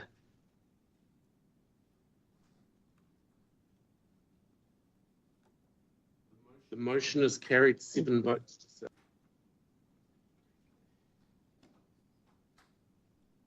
All right. Now you have another, Janine, you have another thing you wanted to put before us? Yes, Madam Chair. Because if we can close that off, then we can take a break and because there's a whole lot of other stuff we still got to work up in our motions, right? So if we... Yes, and a conversation around the consultation document as well and what staff are picking up through this week's discussions for inclusion in that.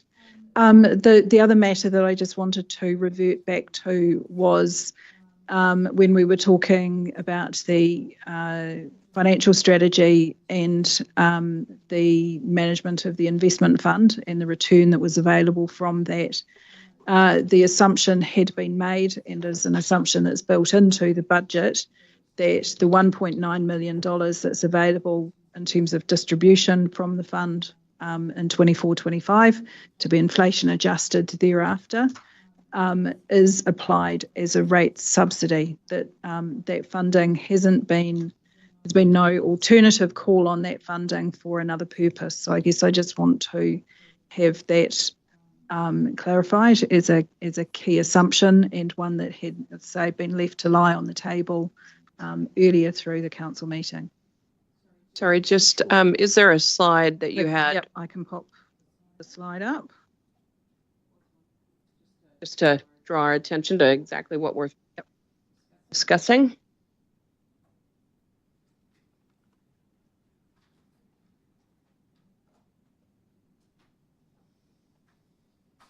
So this was the slide that was put up on Tuesday, referencing page 30 of your agenda, that sets out the proposed return from the investment fund, but showing that $1.9 million of distribution from the fund in year one, noting that that is all sitting assumed to be providing a subsidy to rates revenue, to the general rate in particular.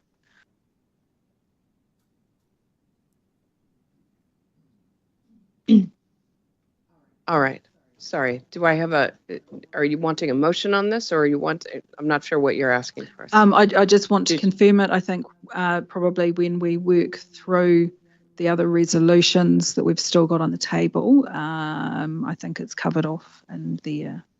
Okay. But I just wanted so you to be want us to really discuss explicit it about now it, because there wasn't agreement to this on Tuesday, having now traversed all of the matters that I think potentially could have entered into this conversation.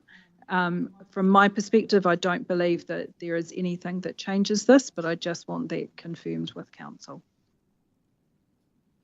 Who was first? Councillor Strange, and then Councillor Dunbar-Smith. Angela. Yeah, thank you, Janine, for this. Yeah, I mean, when we met with our investment advisors, the new ones, this was the assumption that those meetings worked through, that 1.9 would be used for rate subsidy. And yeah, I see that carrying forward into all the budget projections that I've seen as well.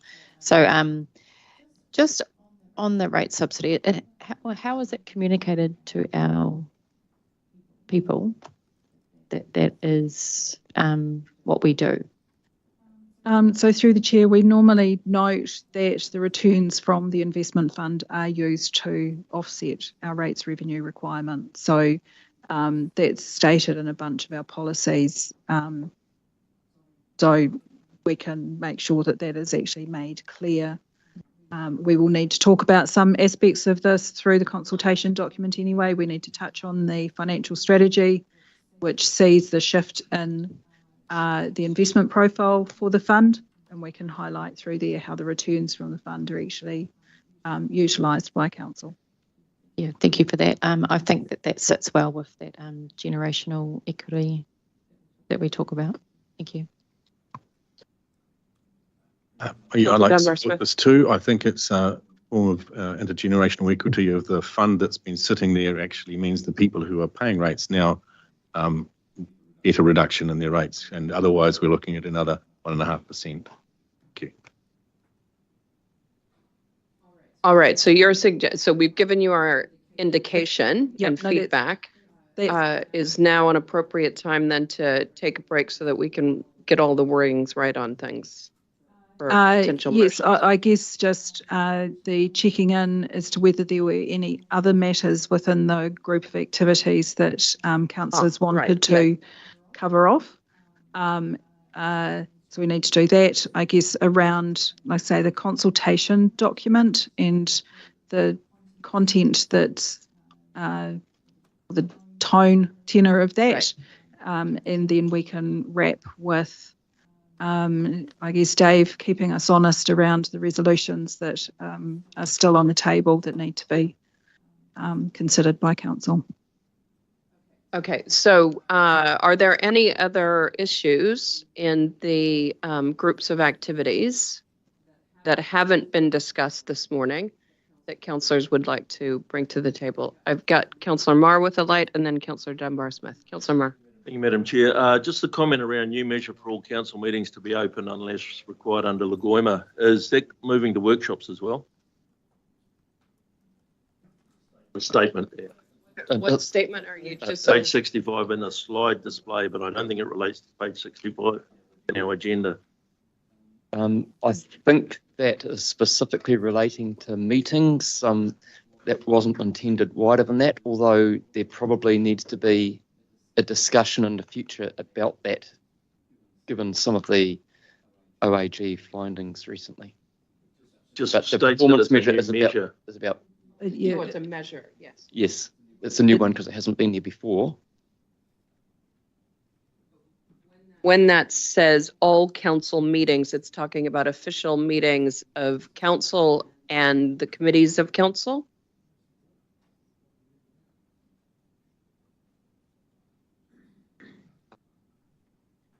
I'm not too sure who I look to, maybe Sarah, who's not in the room. I think I'm happy to comment if you like, Chris.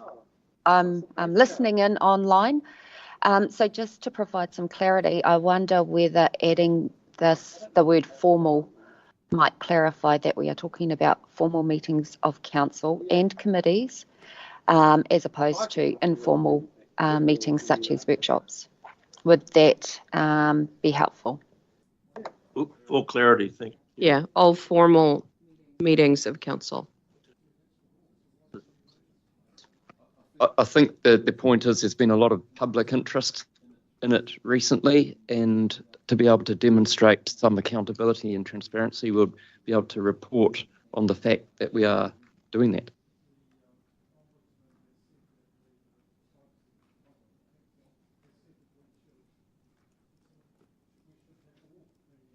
Open to the public, so that includes workshops. So we're only reflecting the law at the moment, which is what we have to do, and the noise has been about the meetings that we have outside of formal meetings.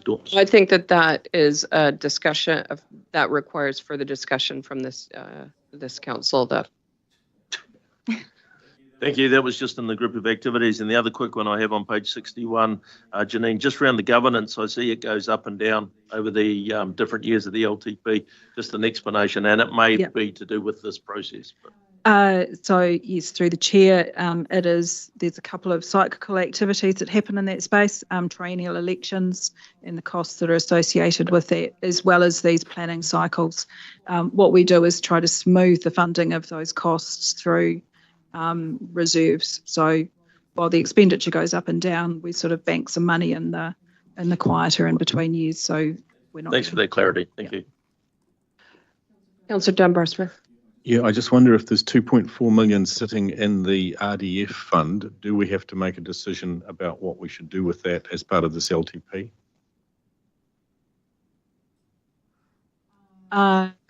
Through the chair, yes, it might be helpful to do that. I think, as had been explained with Council's investment fund advisors, one of their assumptions was that funding would return to the investment fund to address the deficit in the equalisation reserve. I think if there are other thoughts around the use of those funds, I think we need to test that in terms of the money was set aside for a particular purpose. What conversation should we be having with the community around using those funds for a different purpose? Well, I'm happy to move that it go back to the investment fund because it was raised for a specific purpose of economic development, and going back to the investment fund, it could be repurposed through there at a later stage. But do you need a resolution on that? I think that would be really helpful, actually. So, yes. Wait a minute, Clyde, can I get you to, Clyde, I've got speaking order, I've got Councillor Strange, Nicol, Graff, and Hughes, just to get people. It was just, Councillor Niebun. just need to get the wording right on that to cover off what it was. So can I suggest we come back and do that after the break? Sure. Yeah. Take 5 seconds. Yeah. All right. So again, we're talking about any matters that have not. So Councillor Strange, you don't need to speak. Councillor Nicol, did you want to? No. Councillor Graff. Thank you. Thank you, Warren, for raising this issue here. Just back to that page 65. I just want to understand, what is this going out to the public? Is that new measure for all council meetings to be open unless required? Just all official. Once again, this is all council meetings, is it, including workshops or just meetings? No, official meetings. So are we suggesting that workshops will not be open to the public? We're not suggesting that. We have not. We haven't. Going forward, we haven't had that conversation as a council. Can we have that conversation as a council? We can have that conversation as a council. Have that conversation. When? Soon. I've just, Marley, I don't know if you've got that programmed in the near future, but it has been discussed recently. I've been an advocate for all meetings, including workshops, to be open.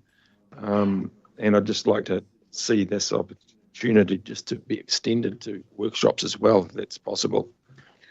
So this is go ahead, Marley. Aroha mai. Kia ora, Madam Chair. Just to, I guess, provide an update about this particular topic, we have certainly reviewed the recent advice and direction provided by the Ombudsman. At a staff level, we've taken it into consideration and thought about the steps that we might need to take to give effect to the recommendations from the Ombudsman. Our next step is to have a conversation with Council. So we certainly are wanting to do that with you early as we can. Thanks, Marley. Councillor Hughes. Good. Councillor Smith. Thank you. Now, Ben's moved something in relation to the balance of the funds. I'm just concerned with ad hoc decisions on the fly. And that's we haven't put that motion. We don't have a seconder to it, so we're drafting one. We did have a second, I thought, but my concern is there something else within the LTP that we would have liked to do, or just for example, I'm not suggesting it, but like, do we want to inflate natural heritage because that was so passionate discussed amongst us? Is there money that should go towards that to give it more impetus, a kickstart? I just want that discussion, please, about the options that we could explore rather than just throwing it into an investment fund. Investment. So I'll ask. Thank you. Yeah. And just to comment on that, I'd like to say that if it was raised for regional economic development, you can't then just shift it anywhere else. Let's consult it on. Yeah. All right. With that, I'm going to propose we adjourn for a break and then continue once we come back. All right. I'm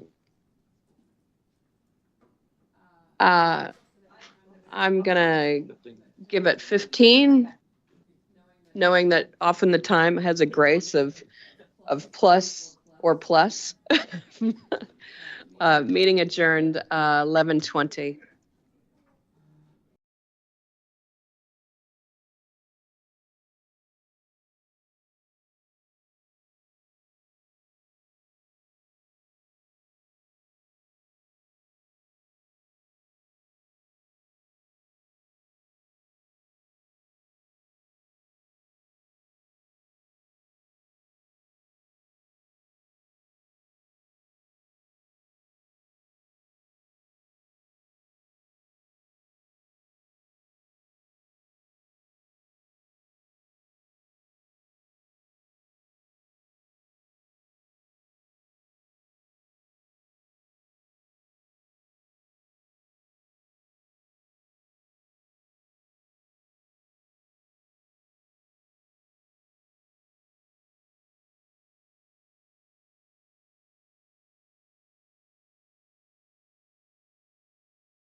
reconvene our meeting, 11:41.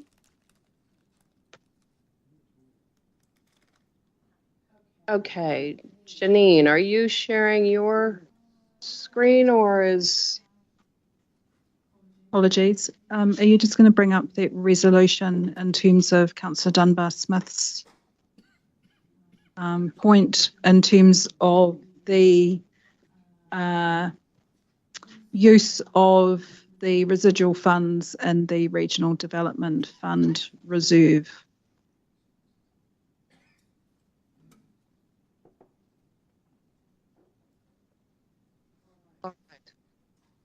So, sorry, are we ready to put this motion? Just looking around the room. You could be, but I really liked Councillor Smith's suggestion before that. This is one that could be taken at the end of the day because it allows more flexibility should it be required, while still obviously, so it could be more foreshadowed for later. But I mean, ultimately, I currently at this point in time have quite comfortable with the motion and so forth. It's just that a delay would just mean the timing of it's that whole thing about taking most of the substantive motions at the end of the day. Through the chair, I probably don't have a problem with that. I'm not aware of any matters that are still on the table, though, to be considered against this. So unless there's a new discussion that comes through the meeting. Madam Chair, I don't have a problem with it being delayed. The issue is if it's been, as Ben and I discussed prior to the break, this has been collected for regional development. To throw it into the investment fund doesn't preclude it being pulled out again and used for regional development, but is it best kept somewhere separated for future regional development should we determine something is needed in that area? Or is it best to throw it into a pool where it gets lost, but it's tagged money and the fund couldn't be fully utilised if we decided to pull it out and do something with it? And not that I'm suggesting that we want to do that. Just a comment. So through the chair, if this money was to be returned to the investment fund, then access to this funding beyond that point in time would be guided by Council's Statement of Investment Policy and Objectives, which is still subject to review. That's a piece of work that needs to be undertaken over the next few months. There is no ability for Council to access the investment fund funds for purposes that are, or in ways that are not set out in that policy. Yeah.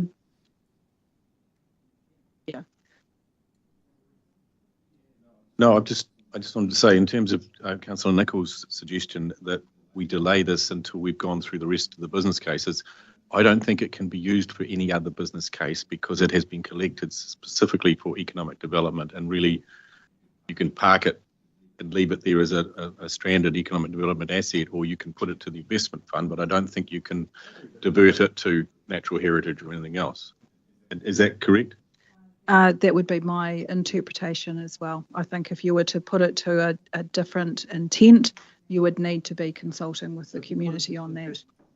Can't get it back out. Not in terms of if you're expecting a capital withdrawal from the fund for a purpose that isn't provided for within this IPO. Well, we don't actually allow for capital withdrawals from the policy, from the fund. What about the concept? I mean, it's only 12 months to the next annual plan. You know, we could have time to, if I've heard people talking about natural heritage and a few other bits and pieces, it's only 12 months to the next annual plan. We could do something then, which gives us time to really make sure we're happy with it rather than an on-the-fly decision today. Right? Presumably we'd have to consult. Yeah, so, yeah. Yeah, so that would be the consequence of that. Is look, at the end of the day, the money sits within Council's books. It's a classification thing. It's a decision here does not impact on the setting of proposed rates for this long-term plan. It doesn't have a rating impact. It is the point that if you want to, in my view, if you wanted to use these funds for a different purpose, you would need to be consulting on it. If you want to look at that through an annual plan, that brings with it a consultation process that we don't provide for financially, at least within an annual plan process, but we can deal with in council's hands. There's no, as I say, there's no rating impact as a result of this decision. So it's just a point Noel's raising. So if this money just gets put back to the investment fund, there are ways of bringing money out of the investment fund at a later date for other purposes that council chooses to use it for. Is that correct? As long as they are provided for within the statement of investment policy and objectives. And so other than the return from the fund and the distribution, which is assumed to go as a rate subsidy, if you want to withdraw capital from the fund, which is effectively what you would be doing if you put this back in and then want to take it out, that would need to be provided for within the SIPO. Okay. Well, I mean, the motion was simply to help clear up something that's sitting there in a pot. I'm just looking for the best direction on what we should be doing. All right, Councillor Hughes. Can I suggest, like,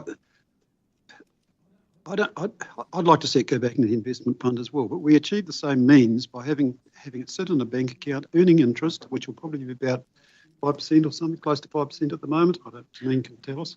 And then we've got an opportunity in 12 months' time to determine what really should happen to that fund, rather than trying to rush a decision now. Just on that, in that case, I'm happy to withdraw the motion. So do I need to ask the seconder if they're happy to withdraw the motion as well? Yeah, could I? Okay. Could I have my turn before? Sure. Yeah. Sure.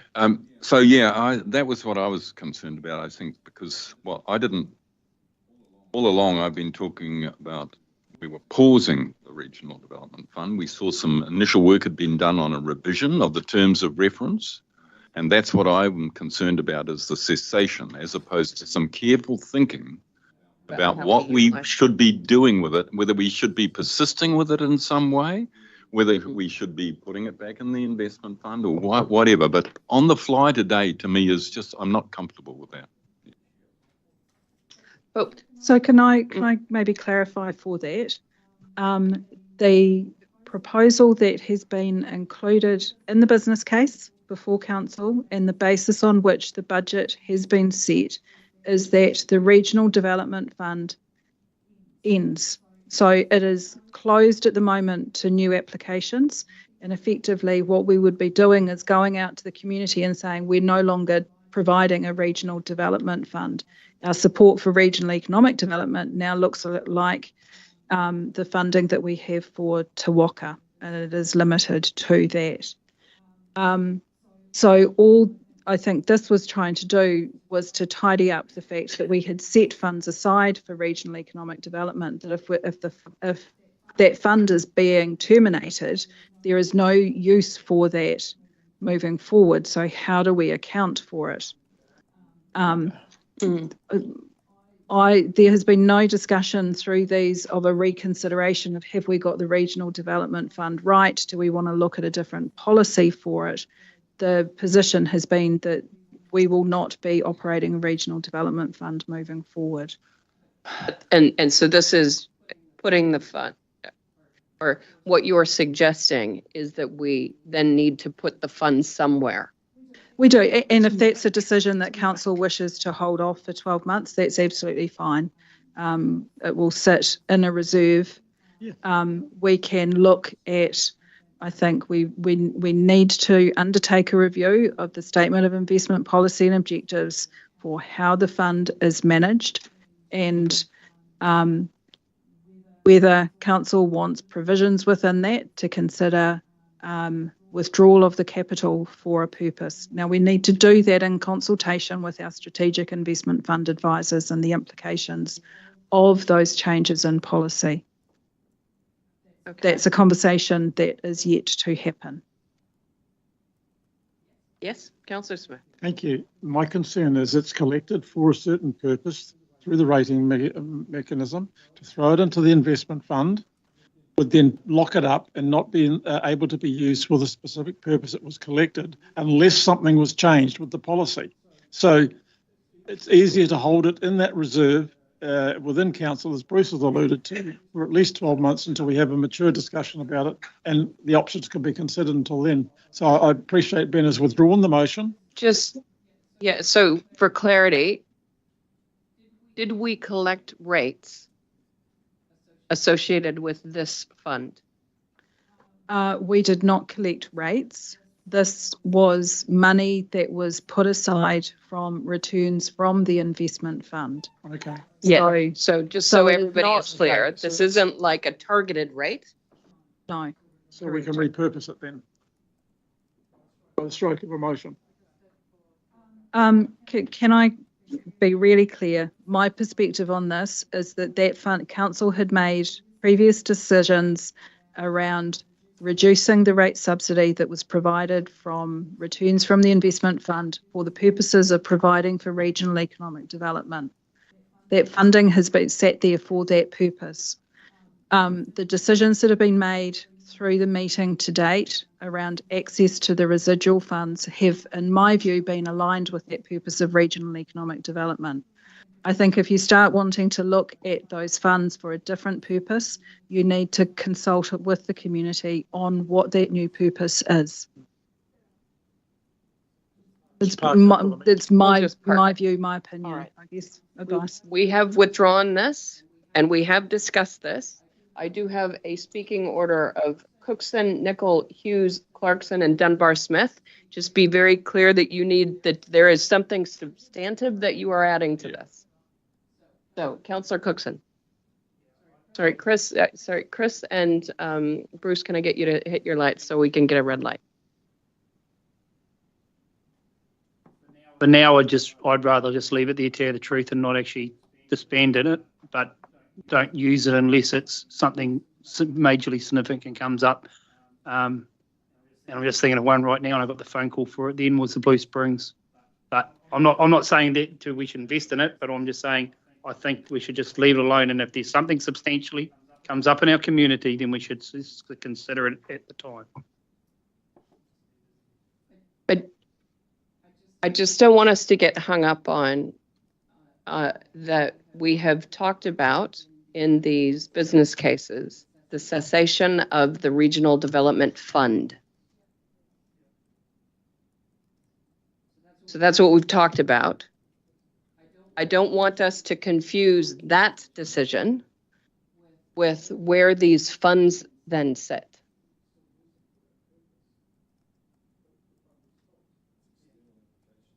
Right, okay. But sorry, go ahead, Janine. Correct. So the assumption is that the Regional Development Fund is closed. It will not exist post 30th of June this year. The consequence of that decision is that we have $3.9 million that had been set aside for that purpose that council's considering what you do with. There's consideration of 1.5 million of that being applied to fund Te Waka. So this was about the residual there. I guess I'm just trying to keep conversations in a straight track. Right. In terms of a conversation around regional economic development, which was the purpose for which those funds were deliberately set aside through previous council decisions. Sorry, there was a comment made in terms of we could accept external applications to that money. That is not the intent of this. There is no process by which we would be accepting external applications. It would need to be an issue that came on the council table that was aligned with a regional economic development opportunity that you may wish to then look at these residual funds to meet. So the residual funds will sit there. The residual funds will sit there. The RDF ceases. Gone. Okay, I just want to make sure everybody around the table is clear on those two separate things. Okay, good. All right, I still have Councillor Nicol, Hughes, Clarkson, Dunbar-Smith. Nope. Councillor Hughes? I just want to make clear there was a comment made before that there's been no rating impact. I'm not sure that's 100% correct because we've reduced our rates subsidy from $2 million, which was council policy inflation adjusted, which would have probably been 2.2 million, down to 1.8 or 1.9 now. So that's had a rating impact, because what we did was previous council had allocated money from the investment fund into the development fund. Now, I don't want to labour the point. I know it's not a big impact. I just want to make sure the facts are correctly stated. So can you make sure our facts are correctly stated, Janine? So can I clarify? I had made the comment that this decision that was on the table, which was around putting the reserve, whether or not you put the reserve back into the investment fund or not, this decision did not have an impact on rating. There were decisions from previous councils to reduce the rate subsidy to provide for regional economic development, but my comment around no rating impact was in relation to this resolution solely. Okay. Councillor Clarkson. Yeah, I'm sorry to keep this going. I will try and get to the point, but my recollection of the discussion at the time when we considered this issue comes down to the definition of ceased. When you're talking about ceased as though it's permanently ceased. I thought the discussion at the time was around pausing it, not taking further applications, and reviewing it. And we saw some evidence of some tweaking that was going on in the terms of reference in the documents associated with this case that was circulated. So that's where my confusion's coming from, because it comes down to when you say ceased, well, ceased, is it permanent or is it a pause while we review? That's the bit I'm hung up on. Sorry. Yeah. So my understanding was that the RDF, as we know it, would cease, meaning that we used to get the applications that would come in. We had the advisory panel. Council would consider that and make decisions. That process will cease. Correct. So council had made a decision last year to close the Regional Development Fund from any new applications to it after the last application was considered and it was unsuccessful. So there was a decision then to go, we'll actually not accept any new applications, knowing that we were considering the future of the fund through the long-term plan. So that was the closing for new applications. What we have considered through the LTP and in the business case is the recommendation that the fund is ceased in its entirety. Now, part of the request from council, I think in December, was to sit alongside the business case, was to understand what the revised policy may look like. The recommendation is still, and because we actually have no mechanism of putting funding in, because the assumption has been there is no regional development fund moving forward, that council's role in that space is terminated. Well, that's not what my understanding was. I'm sorry.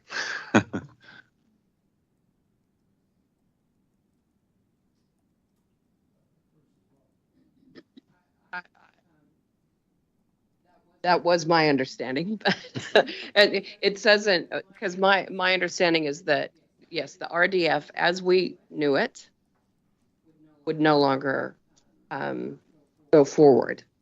It didn't mean that the funds aren't there for this council to utilize in a manner that it sees fit in the future associated with economic development at this point. Is that a correct statement that I just made?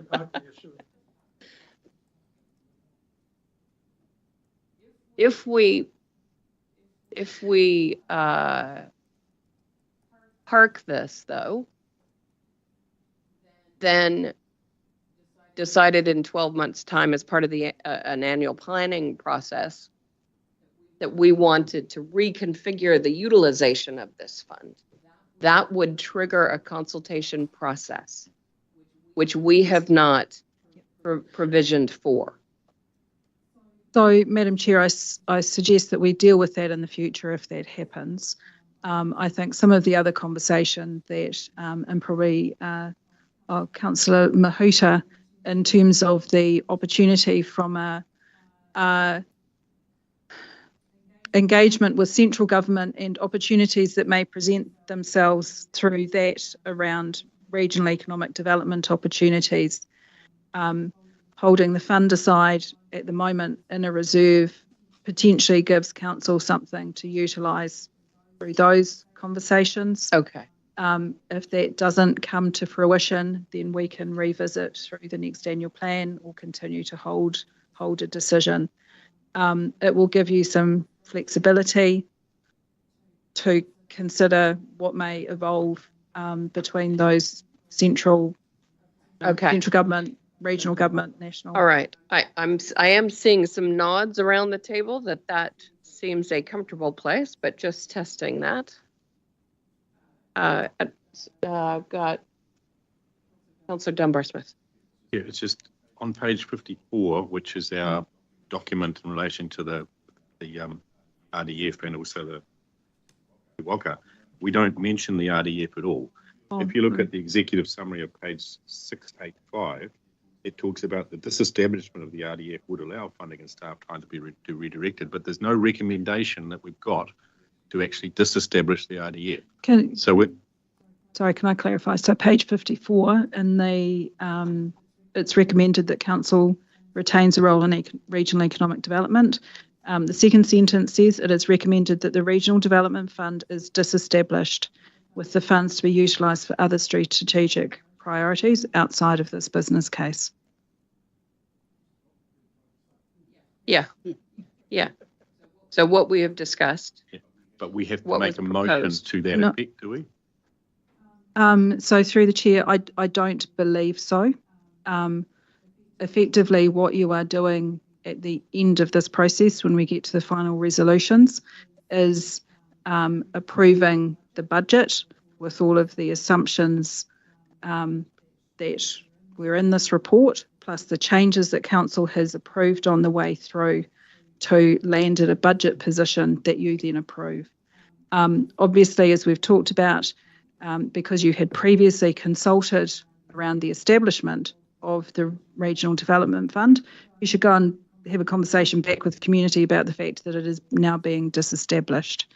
So there's still a decision point there, or the opportunity for feedback. So if we get a flood of submissions that said, oh, that would be the worst decision for this region, we can reconsider that how we would during our final deliberations scheduled for May or something like that. Yeah. Okay. Comfort? No.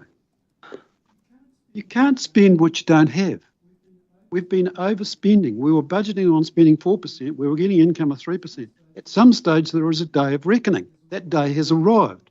We've got to stop the spending. We cannot allocate the money to anything because we don't have it. We're in a shortfall with the investment fund at the moment. That fund has to be allowed to recover before you even have a conversation about it. So I just think we're wasting our time until that fund is back to scratch, and then Janine can tell us accordingly. But that's the time to have the conversation. So, Madam Chair, I think with having taken this resolution recommendation off the table, I think that's probably the position that we're in. There's no call on that funding at the moment. It will sit there subject to any future decision that may come before council, be that in response to an opportunity to partner with central government or locally, or through a future planning process whereby those funds are returned permanently to the investment fund. All right. Okay. Let's move on. Okay. So what I thought was probably worth doing was I'd given a check-in sort of about 24 hours ago in terms of where the budget was sitting at that point in time. Just from that point, what other decisions have been made, where the budget is now sitting with, from my perspective, all of the matters having been canvassed and in a position agreed on, so that council is clear on that. I would like to run through how the consultation document is shaping up in terms of what might be included in there. Unfortunately, it is probably at a reasonably conceptual level at the moment. We need to go away and work up the actual stories and the options for consultation. Once we've done that, then I think we are in a position to move to the remaining recommendations, which Dave has got all lined up for us to run through, which will culminate in the final recommendation, which is the setting of the proposed budget and the rating impacts of that. Okay, but you're going to put up the budget now as it looks, so everybody is clear on exactly where it's all shaking out. So I will just share my screen again.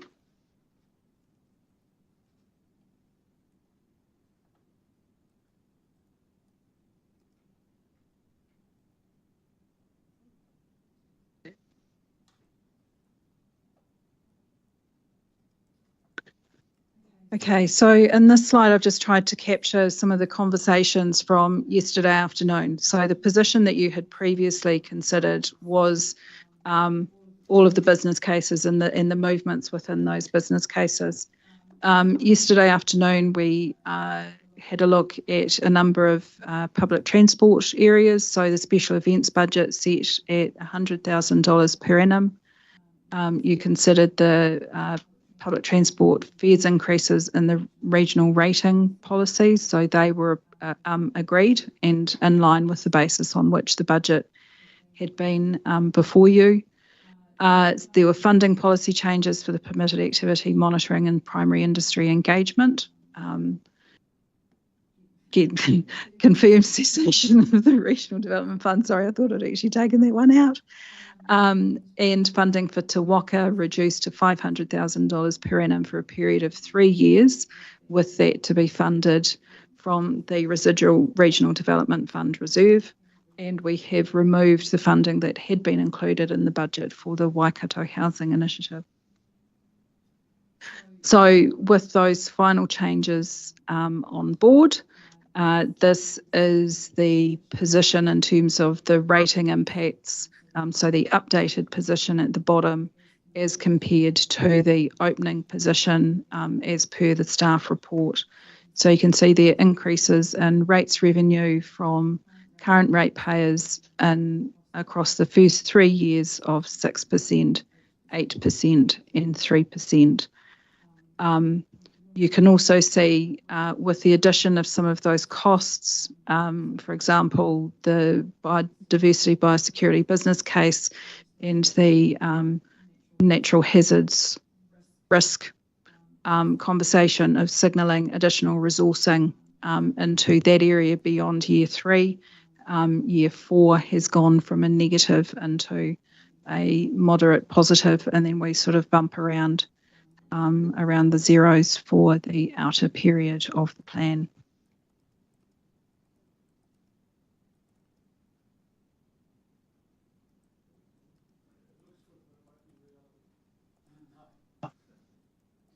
No, I've got some graphs on it. All right, but I think that that's very useful to put in front of councillors just for providing perspective. All right. Next. Cool. So, sorry, did you have a question, Councillor Hughes? Yeah, sorry. Can we go back to that slide, please? Right, that's me. Oh, Janine, sorry.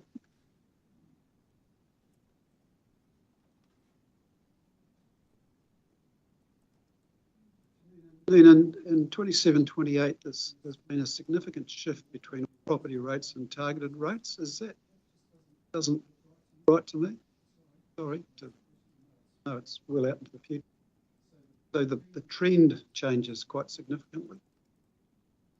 Can you explain that, or was that shifting? Goes well. We're moving along. If you look at the all property rates, it's going 3.6, 2.9, 1.7. Then it jumps to 8.2. Target rates 12.5, 14.1, 5.6, and then negative 7. Just looks like an outlier. Yeah, sorry, I'll need to I'm not asking have a look. now. Just it needs to be looked at. Yeah. No, it shouldn't be in terms of a decrease. I can have a look at that, unless Catherine, you've got something that you're seeing that's jumping out. There should be something that's changed. Looks strange. There is. I guess it's always the thing of it might not be the change in 27, 28.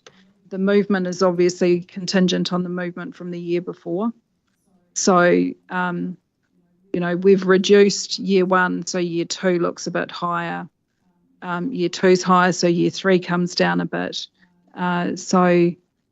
But let me have a look through the changes that we've got registered and just see if I can work out what that might be. Trends change that much. Yeah. All right. Thanks for sharing that. So consultation document. Want me to do it, Dave? Is it going to be easier? Then I can be in charge. I'll share my screen.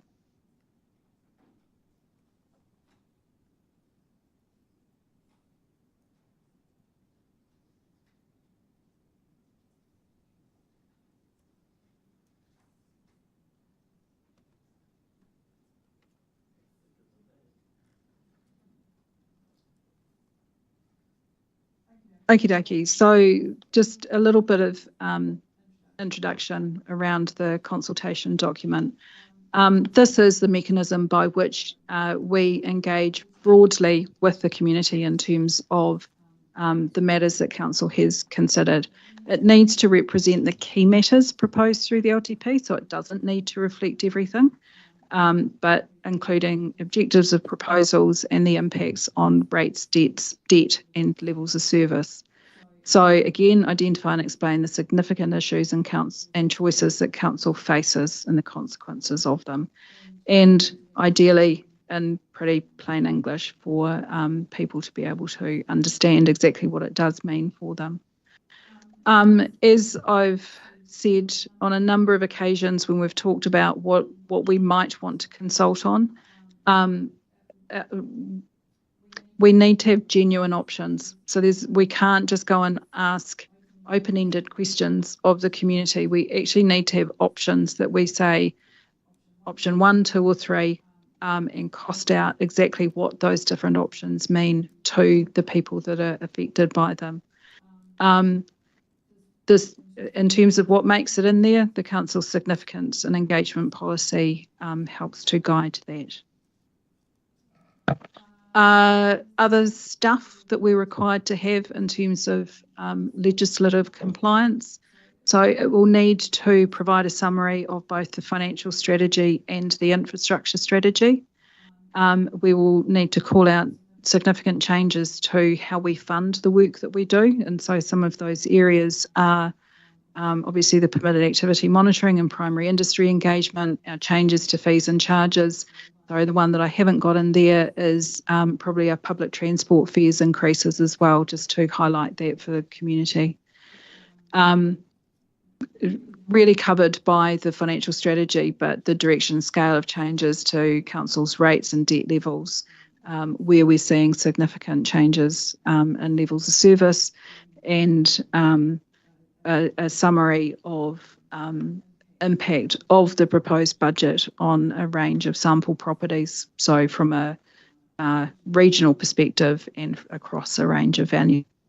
The consultation document and all of the information that underpins it is subject to audit, so that will be a process that will happen in earnest from the once Council has approved the consultation document for audit at its Council meeting on the 29th of February. So now the job begins for the team to start working up that consultation document. As we've talked about though, in terms of the overall LTP, the major theme for us is regional resilience, and that is resilience in the really broad context. So it is the beginning of a really important conversation around many topics that is central to the role of this council. One of those being around infrastructure management and what that looks like moving forward. In terms of consultation topics, so this is sort of been catching on the fly through the conversations. So we do need to talk about Council's role in regional economic development. So that cessation of the Regional Development Fund and the continued funding for Te Waka, if that's the way that Council will actually, I guess, give effect to its role within this space outside of the benefits that the work that we do naturally create. I have a question up there in terms of, obviously there's a preferred option for Council around how we fund that. Is there any desire to ask around options for other ways that may be funded? I suspect not. But. Just on that, Dunbar-Smith. I mean, will we ask them if they want us to take over the rating of their? Oh, sorry, in terms of public transport? Yeah, that regional rating for public transport. We'll presumably ask communities if they want the regional council to take over. Yes, so that's the first question of should we. Our assumption is that we should, for all of the reasons that Sarah outlined yesterday in terms of the efficiency and simplicity of actually being able to deliver public transport for the region. But obviously there's a status quo option in terms of how services are currently funded, which sees that distributed model. But just going back to your previous question, you were canvassing councillors there, weren't you? Yeah. About I'm not hearing an appetite through the conversations in terms of should we look for a different option. But You're just asking, would we want to ask the community how would they best see the funding of the facilitation of economic development in the Waikato region? Can we do it as broad as that? Because I'm assuming when you originally put this together, you were referring to the proposal around a targeted rating for businesses. Correct. That's not the motion that we have already agreed on, but you're just asking us, is that a conversation you would like this consultation to facilitate, is how that gets funded? And I think the conversation in this space is, and I think with Dave, we've taken the recommendations as they were presented in the report out off the table for Council. The consultation was around how does our community see WRC's role within regional economic development and how do we best give effect to that? I think Council's got a position on that in terms of we actually think this is this is the space where we can support and add value through its funding of Te Waka, but we don't think that the Regional Development Fund is actually the appropriate mechanism. So I guess this is where we need to do the work of shaping up the conversation that will sit in the actual document.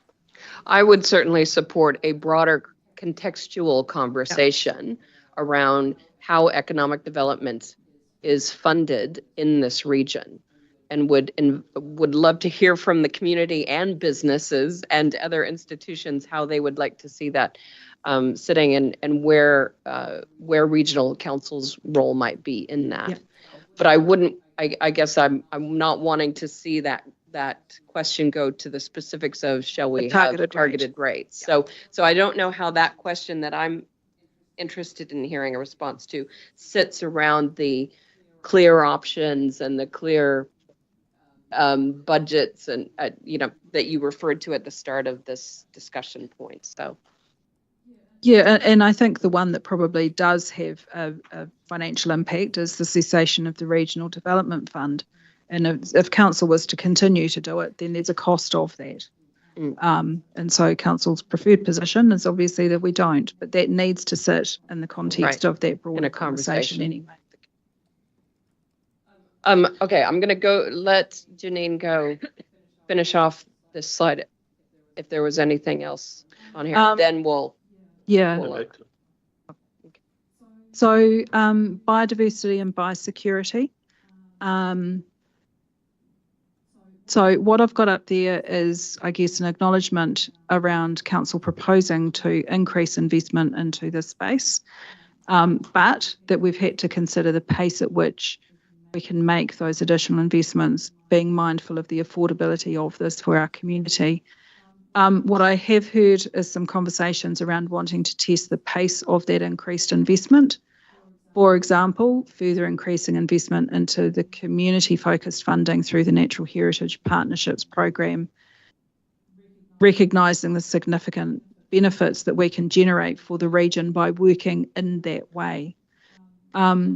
So I think where we'd landed with the budget as it sits at the moment is that natural heritage partnerships rate probably sitting somewhere in the $8 to $9 per property range. There is, with this, probably the opportunity to go the $10 or $15 type option.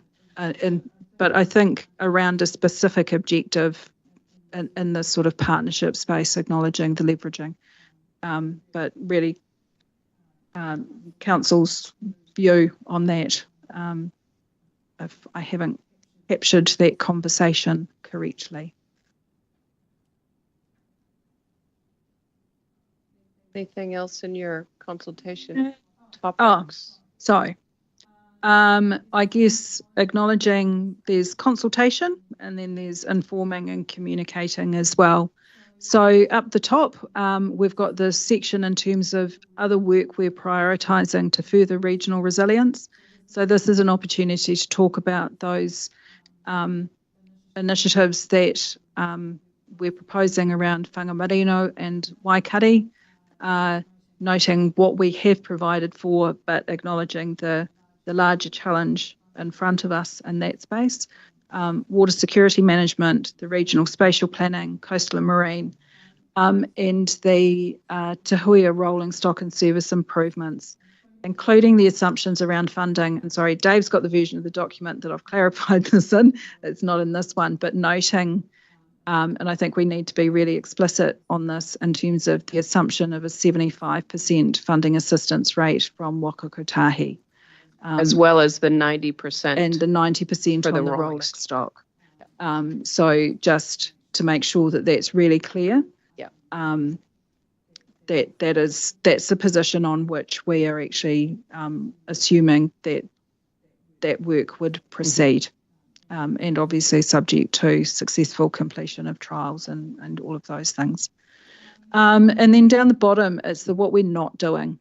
So the fact that the Sustainable Homes and Eco Retrofit Scheme, that we will not be proceeding with that, and also around the Warm Homes Clean Air program that we will be closing that as well. Just in terms of the timeline, so as I mentioned, all of this needs to come back to Council at your meeting on the 29th of February, so not too many sleeps away, to adopt the consultation document for audit. I'll just put an asterisk down the bottom there. There is a council workshop that's scheduled for the day before that meeting. I'd suggest that we use that time to work through the document, gather your feedback for it. If there are changes that need to be made, that hopefully we can turn those around following that workshop, ready for the conversation in the actual council meeting. Unfortunately, I can't see that there's an opportunity earlier than that to do it. And to be fair, there is quite a lot of work that the team need to do to actually craft and design the consultation document as well. As I've noted, in March, we'll be engaging very closely with our friends from Audit New Zealand for them to review the consultation document and all of the underlying supporting documents, all of the assumptions that we've made that support it. And the consultation document goes through what's called a hot review process, which is with the Office of the Auditor General, who reviews every consultation document from every council in the country for consistency. 28th of March, hopefully, you will adopt the consultation document for publication, and then we will formally be out for consultation over that April period. So that's sort of just where we're heading from here. All right. I've got Councillor Marr, Councillor Dunbar-Smith, Downer, Nicol and Smith. Councillor Marr. Thank you. Just around the regional transport rate, we are going to indicate that that is currently coming out of their TA rates? Yes. Yep. Thank you. Biodiversity, natural heritage conversation, just making sure, do we outline sort of where that money goes? Will we outline where that money goes into obviously community organisations, Yes. et cetera, and you mentioned dollar values. Will we be giving them sort of the current, so status quo is this, an improved version is this and that, around $1 value per rateable property? So that sort of thing. Yeah. So I guess our status quo has been the $5.80. Yep.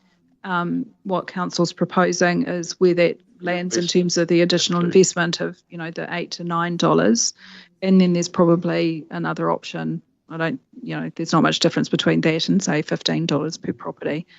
So it might be sort of in that type of range, but just to test the interest in something higher. But a good opportunity to describe and communicate exactly what the Natural Heritage Partnership Program is all about. I think sing the praises, and why that's an important place to be investing because of that co-benefit that we get through those community groups. Yep. Two other real quick things. The not doing, we're putting some narrative around the not doing, is it? Yes. Is that, yep. Cool. And it just, how do we communicate how it's going to affect the targeted rate proportion for people? We seem to focus on general, but we don't seem to have much narrative around targeted. Yeah, so I think as I've mentioned earlier, we have to have sample rating properties, which will show differently in terms of depending on the targeted rates that you pay in any area. I think Councillor Smith had asked for some information to be called out around some of those pressures in particular. I think that's a logical consequence of things such as the infrastructure strategy as well, of going, what does this actually mean? Obviously, we've still got some work to do around our drainage rates as well, and just looking at our reserving position for those and how we can bring those back down to hopefully a more sensible level than what is portrayed. So yeah, there's some real big percentages in that space. There are, and I'm confident, unfortunately, the work hasn't been able to be done to feed into these changes. But we will see those being recast when that work has been done, of going, we've actually got money in the reserves that we should be leaning into before we're actually looking for new rates revenue. Thank you. Councillor Dunbar-Smith. Yeah, similar things to what Warren's noted. Again, they're looking at some 500% and some. That's obviously going to be dealt with. So. Yes, absolutely. That needs to be dealt with. Unfortunately, we haven't had those numbers to present today in terms of what they look like, but there are definitely adjustments that need to be made to a number of those that will mitigate, I hope, those increases substantially. Just on the bus one, the consultation. So the reason I'd like to see that explained to people is, like, do they want us to take it over, or do they want to sit with the existing council so that they hold their councils, the TAs, feet to the fire for their own rates increases? Because if they're showing the money is shifting across, unless we tell them that that's happening, they won't necessarily know. It'll just be our rate to go up. And we'll ensure that that's communicated. Yeah, and we do have precedent around consultation on this type of topic. I guess this is at a much larger scale, but absolutely. And just picking up on the particularly the targeted rate areas that have potential to be dramatically impacted, I would like assurance that we will be communicating early with those areas. We've had in the past issues where all of a sudden the increase comes through with the next rates bill, and we haven't been proactive in informing those community members so that they can plan So I want to make sure that that is part Yes, so I would like to give council an assurance in terms of understand that as staff we understand where those rating hotspots are, and that we are communicating with those ratepayers so that they have the opportunity to submit through the LTP process as well. Great. I think there's conversations to happen through subcommittees and the like over the next couple of months as well. Councillor Downard. Robbie. You strongly agree with Warren with the targeted rates because yeah, they're huge. The second thing was, are we going back over the biosecurity line by line? Because it was in the discussion the other day that we were going to, just to see where we. Well, we went through the prioritization, and those budget figures that you've seen just before reflect that prioritization and that timing. Yeah, but there would have been, I thought, as far as I'm concerned, there was still going to be discussion on whether we cut out some of the things that we don't like, the carry dieback. You know, do we need extra 3 staff on that? Can we cut that out? I would have liked to gone through line on line on that, and we haven't gone over that yet. Well, we had that discussion yesterday. We did finish it. And also just I thought we did finish that discussion yesterday. And also just on the consultation, just from what I've heard over the last half hour with some of the comments, is that I'm just a bit wary on how broad that we go. You know, should the consultation be on our decisions that we've made for this long-term plan and not get too broad that we get stuff back that doesn't relate to our decisions that we've made? What you're proposing is based on the decisions we've made in relation to this long-term plan. There's no other. Yeah, I hope so. And I guess trying to look for those points where there is actually genuine consultation that we can undertake, where there's options that have been put forward for council that we then want to actually put to the community. Okay. Councillor's happy that we've landed. Well, I would like to.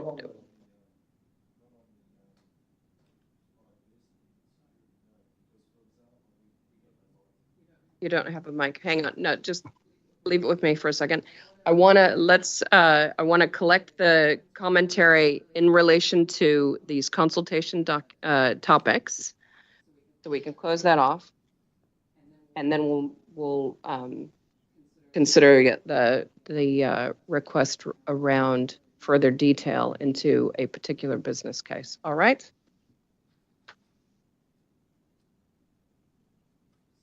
So I've got Councillor Nicol. Yeah, cool. Yeah, keen to get through a lot of the major work soon and perhaps come back to biodiversity. But I'm really happy with the consultation topic so far.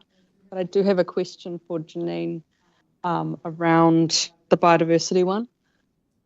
And since we're asking the question on the biodiversity pace of change, I'm just wondering, should we, when we review the Natural Heritage Program in April or so, do we have provision there to extend the ability to give money out to groups if it was to be in the coastal environment as well? Or is that too major a change that we would want to ask that question here? Because I'm mindful we are talking about a strategy of mountains to the sea, and this is our way of funding community groups. And so I just wanted to ask that question. I think that would be something that would just come through the policy review. Right. In terms of considering how, I think the conversation with the community is how much are you willing to invest in biodiversity, and then it's the role of council, I guess, through the setting of their policy around how those funds are best distributed based on prioritisation or I'm just mindful community currently thinks it's going to terrestrial things. It always has. And if that was a too big a change, then does that create a problem for us? But to me, biodiversity is everywhere, and it's kind of assumed. And so that I like that it could be a policy change. Thank you. Otherwise, really happy, keen to move on. Councillor Smith. Thank you. It's possibly been covered off, but the the subcommittees are meeting on 1 March and 16 March, so we really need those figures within the 3 weeks to go on the agenda. Is that going to be possible? Because with that, there will be a lot of angst. We haven't had direct community input, really, ability to consult with landowners for nearly 4 years. Yep. So the time frame that staff need to work to anyway is having all of this material done for the 29th of February council meeting. In order to get there, we need all the detailed rates modelling anyway. Yeah. So, yeah, as long as we're on track for the council meeting, we will be able to harvest information for and those the other meetings. issue within the consultation document, I raised this at a previous informal meeting with councillors, but can we have a map in the, up front, but perhaps behind the chief executive chair's forward, that has our contact details, phone and email, so that our constituents can contact us. They don't have to go looking for it, it's in the document. Just so that, no, you may laugh. Noted. I think that's an easy thing to add. Yeah, we are. That's coming to our February council meeting. So if there's particular, you'd pull to capture it now in terms of when DC issues. Got it. Thank you. Anything else? Already added. Councillor Cookson. Thank you, Madam Chair. I just going back to a couple back there, and like the original budgets were targeted rate increases of about 23% over those 3 years, and now they've hit about 36%. So, sorry, big numbers. So can I clarify though that those targeted rates do include things such as the biosecurity rate when new investment has gone in, which is assessed on exactly the same basis as the general rate. So everybody in the region is paying that. It's not necessarily that we're talking about a particular community or parts of a community that are impacted by some of those. So I don't think we've seen any changes through this process in terms of from a catchment perspective. I think the key shift around targeted rates has been in relation to biosecurity. And probably the other area, which is where actually we will be seeing that, Penny's just dropped, in terms of that drop in targeted rates is with the changes to funding around permitted activity monitoring and the primary industry engagement, where we're shifting primary industry engagement into a targeted rate away from the general rate, and a little bit the other way with permitted activity monitoring. So it's probably in that space that the change is occurring. But it's still 36% plus you got drainage rate yet to come. So it's big numbers you're talking about. We've covered that and the need to ensure that we are communicating. Yeah, really, really clear on the issue, Robbie. All right, I've got Councillor Clarkson. Yeah, I wanted to support the direction of the consultation. It all sounds fine, and of course we are going to get to see it. We're going to get to see the details, so we'll get a chance to see what's actually written. What we're doing at the moment is talking about a concept. And I also wanted to echo, I think, what our chair was possibly inferring a moment ago about the stage we're currently at, and not getting into a scenario where we deep dive and relitigate, because I think we have heard on all of these topics, and we've had the recommendations of staff. We've had a fair thrash round for quite a while. So I'm just, have days of thrashing. Yeah, exactly. So I'm just, cautioning on, can't be too deep a dive again. How many times do we need to go through it? So is that all the comments on the consultation topics, noting that the document itself will be workshopped on the 28th of February and come to the February council meeting? Okay.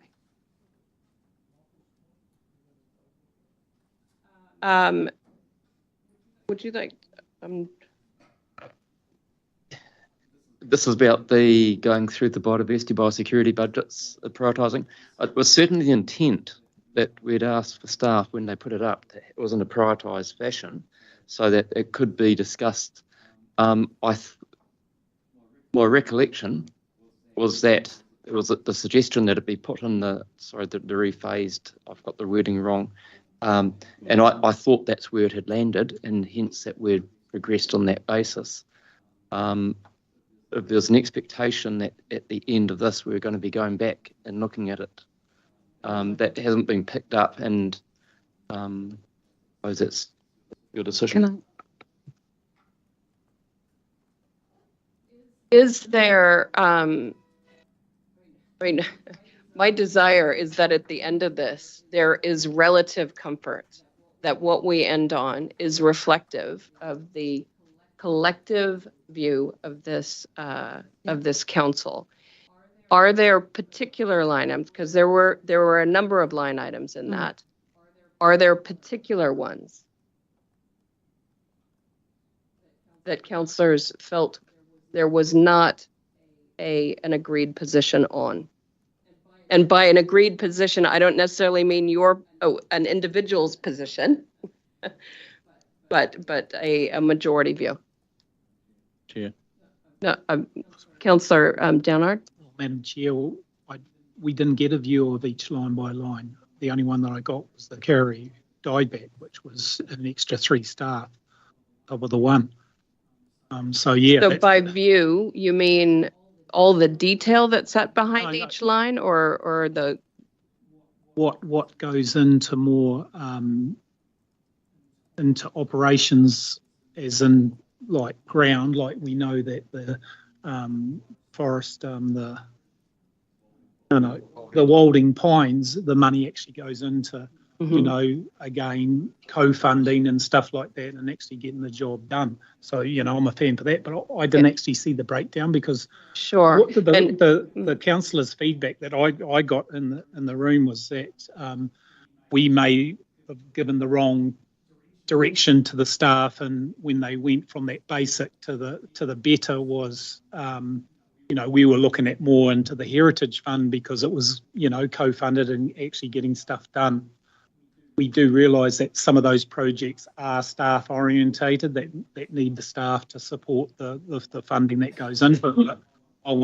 I presume that I wanted, and there was others that wanted to see whether some of that could be cut out to save some money as well.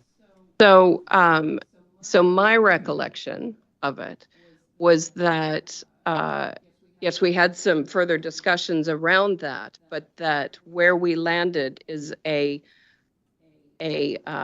collective view that we have increased funding in these areas, and that we have indicated to staff who have provided the advice that sits behind the figures that were put before us. We have indicated to staff our desire that as much funding as possible goes into actual measures on the ground, actual outcomes, not just additional staff for the sake of additional staff.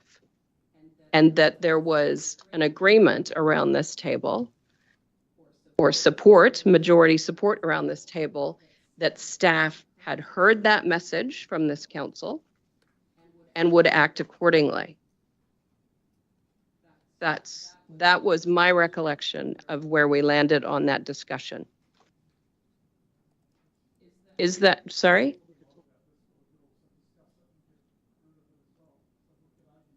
Well, Councillor Nicol.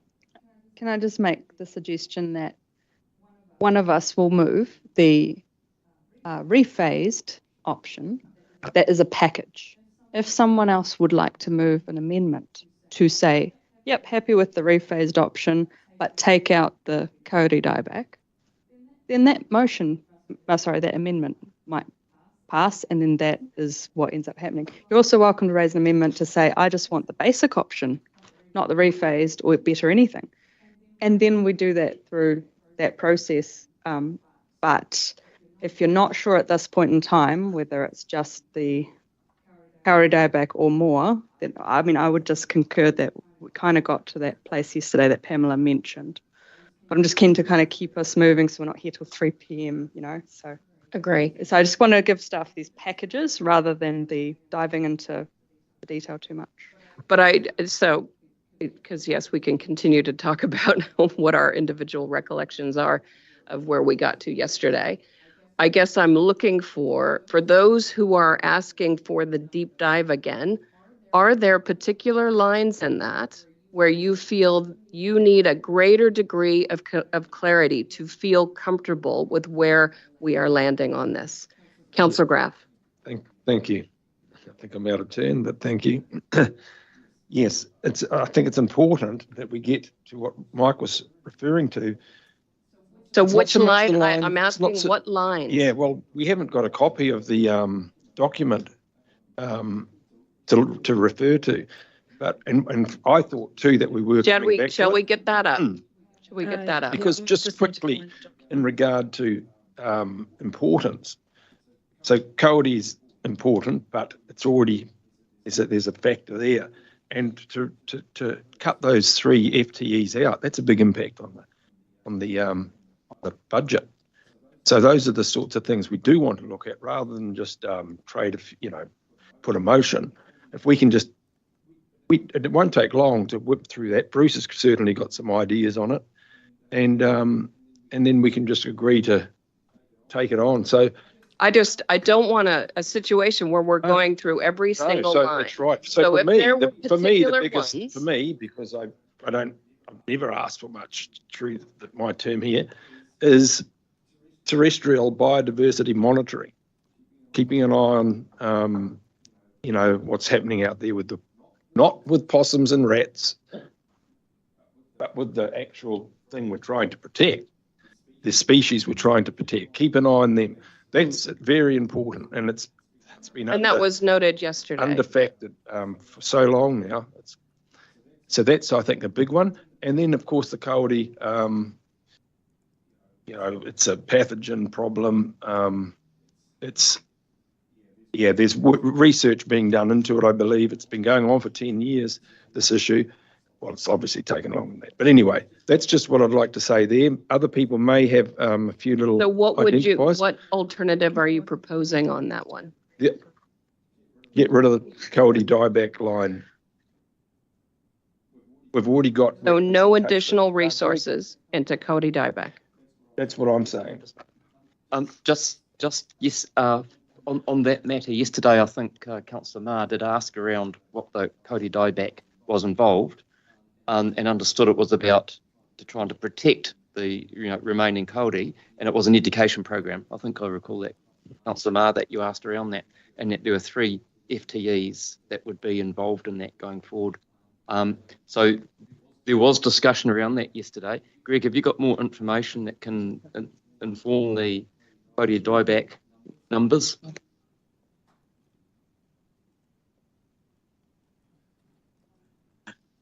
Yeah. Good afternoon, councillors. This afternoon, yes. So in relation to kauri protection, so current level of service is a fixed term level of service. We have 4 staff that provide that service. One is a permanent role. The other 3 roles are fixed term and dependent on funding at the moment from MPI. And the proposal before you today was to look at a better way of sustaining that level of service, given the changing government funding environment that we're dealing with. The basic option involved 2 FTEs. The better option involved 3 FTEs. That's useful. And that's across a range of work, including community engagement, publication, the kind of work that you've seen come out of the program over the year, I'm sure, and also working with landowners to fence and retire kauri stands to protect them. Okay. Are there any other lines that people need more information on so that they can feel comfortable with where that is? Councillor Dunbar-Smith. Yeah, I'm concerned about an 8% rate increase in I'm year two. asking, Yeah, Councillor Smith, I'm asking for the that- lines here. Yeah, I am, but I'm just So that saying. we can So direct I our am thinking. looking at Wilding Pine in year two dropping back to 150 and staying at 150 for that 3 time, given that this is in addition to the basic budget and that the carry protection stays at 110 for the 3 years.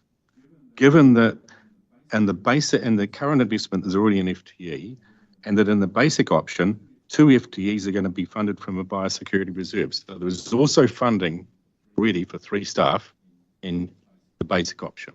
These are additional sums. So I would be taking 70,000 off that, 170,000 off, which would drop us below the 8%.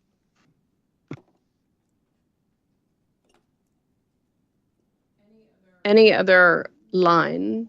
What I want you to do, Gray, is you're hearing all of this because you will know better than any of us around this table the impacts of any proposals, right? So I'm wanting to get them out so that you can respond to whether or not you have any concerns or a degree of comfort with those. All right? Okay. Any, sorry.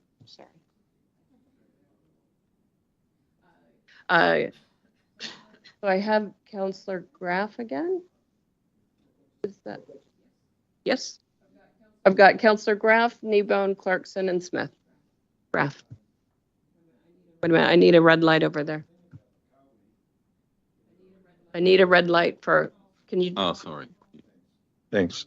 The thing about the Kauri is there is work being done. You see you visit the forest, you see the signage, there's the spray stuff going on.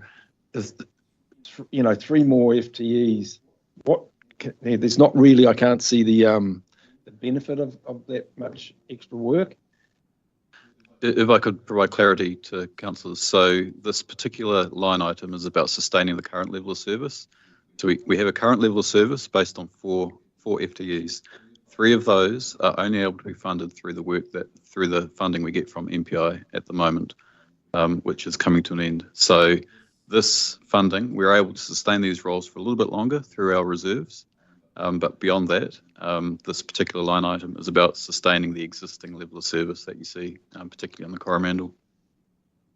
So just to be clear, what you're saying is if we ditch the line there, no Kauri dieback work. So we would sustain the service for as long as we could with our reserves, which is indicated to be 1 to 2 years, and then that service would come to an end. What about DOC? What are they doing there? Yeah, MPI's pulling. So is it? Do they know something we don't? Is it too late? Are they all?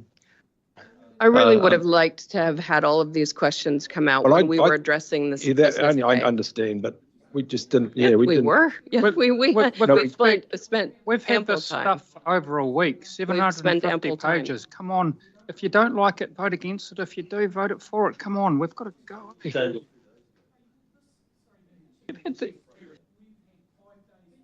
Sorry. Discussions. We're cutting it down to 4 days.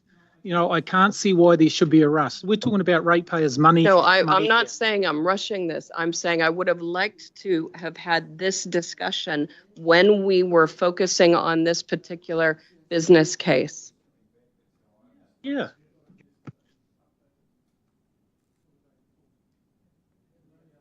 This was the update. No, this was yesterday. This was yesterday. Councillor Kneebone. It's just simply saying we've all had the opportunity to talk to any of the directors and no doubt a whole bunch of other staff under them at any time in the last week if we wanted to. That's my point. Councillor Clarkson. Yeah, so taking up that point that Stu's just made, I've done an enormous amount of work over the last 24 hours to get my head around the Kauri dieback thing. And I'm actually very comfortable with what is being proposed by the staff. I'm saying that on the basis, and look, I'm sorry, Chair, because we are now debating one of those individual topics, but given the comments that have already been made, I think I need to make my response now. When you're talking about managing kauri dieback, it's not the same as managing a wilding pine. It's just so straightforward with a wilding pine. You get somebody to go out and cut it down. What you're trying to do with managing kauri dieback is managing the system in which the ecosystem in which the kauri lives and is being affected by this pathogen. The pathogen is progressively moved by high levels of pig activity. It's progressively spread around the forest by the way people stay on or don't stay on tracks. There's all sorts of social influences about what how you're going to manage it and maintain the current populations of kauri in the Waikato region. So the thing is, other parties are also funding in this scenario. It's not just the Waikato Regional Council. DOC is putting money in. Waikato District Council is doing an amazing amount of work in relation to ensuring the people staying on track stuff and building lovely boardwalks on the Hakarimata and all sorts of other places. Just as the private philanthropic funding is being used to build lovely boardwalks at Pukimokimoki out towards Tahuna. You see, what we're talking about here is the regional council contribution to a much bigger level of activity. Thank you. And we are meant to be the people you look to as the leaders in this process. Yes. And our staff came in the other day, Patrick Whaley, and he answered a lot of those questions. Yeah. I admit it, Clyde and others, I was a bit dubious about the numbers of FTE, but when you consider the full system that's being brought to bear to try and protect the kauri forests of the Waikato and the Coromandel, I mean, largely the Coromandel exercise is more of a DOC funding thing, but we have private land involved here in Raglan Harbour and all the way south. There's big chunks of private land and Maori land that have the kauri that need protection Thank you, as well. Councillor Clarkson. These guys are doing the education stuff to make sure all of this fits together and works. Thank you for that. Councillor Smith. Look, I looked at this, I said yesterday, we've asked staff to go away. We're taking their expert advice through Patrick. Me, I've got individual lines that I would like to see tweaked and whatever, but this is a package. And I think it's time to put up and shut package. Up. Yeah, and I'd like to see it just adopted. And I would like to see that happen too, so that we can move forward. All right. What's next? That's no good. I don't think there's proxies in this.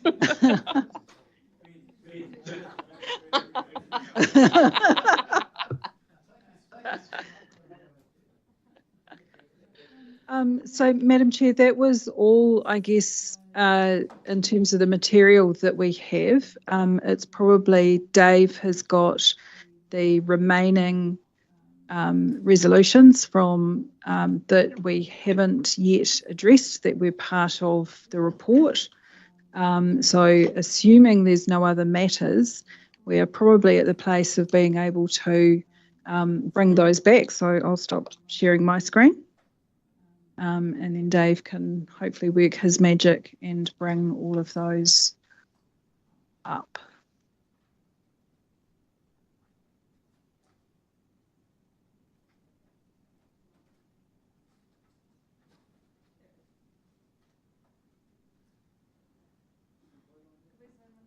No, no, there were no votes in your absence, Councillor Smith. Just zoom in a little bit, please, Dave. I can zoom in and I'll give you half at a time.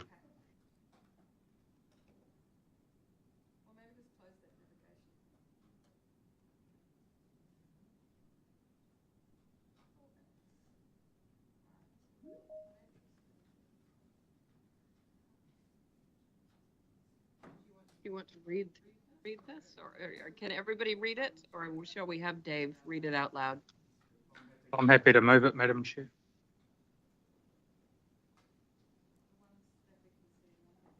You want me to read them out? No. Dave, this is just in relation to the ones that council can see at the moment. There's another couple. We've pulled apart. We've resolved 1 and 3 already. But in moving these, Dave, do we just need to consider the other resolutions that are also included in the pack? Yes. Yep. So there's one tagged on the bottom here. Sorry, Right. where is the 1 through, One why are through- we starting at 4? Okay, the reason this starts at 4 is, and we can probably renumber it to 1. In the agenda, the resolutions were set out from 1 to about number 10. We've already resolved the first 3. Which were receiving? Or- One was receiving, and there were another couple. We did those on Tuesday. Oh, right, yes. So planning assumption, financial and non-financial planning assumptions. It's 2 and 3. Here we go. Okay, that just feels more comfortable. All right, Happy to second those. we've got a mover and Councillor Kneebone and a second and Councillor Nicol. There's the 6th one. The 6th one on the next, well, it's now. So that resolution, which is consistent with the financial strategy, just acknowledges that we do have 2 of our 10 financial years where we're not operating a balanced budget, so operating revenues and operating expenditures. That council determines that that is financially prudent. All right, we have a mover and a seconder, Councillor Dunbar-Smith. I'd just like to clarify the thing we've just been discussing about biodiversity, biosecurity. Is that included in this? Because this is hard to understand what it is we're supposed to be approving. Yes, it is. So the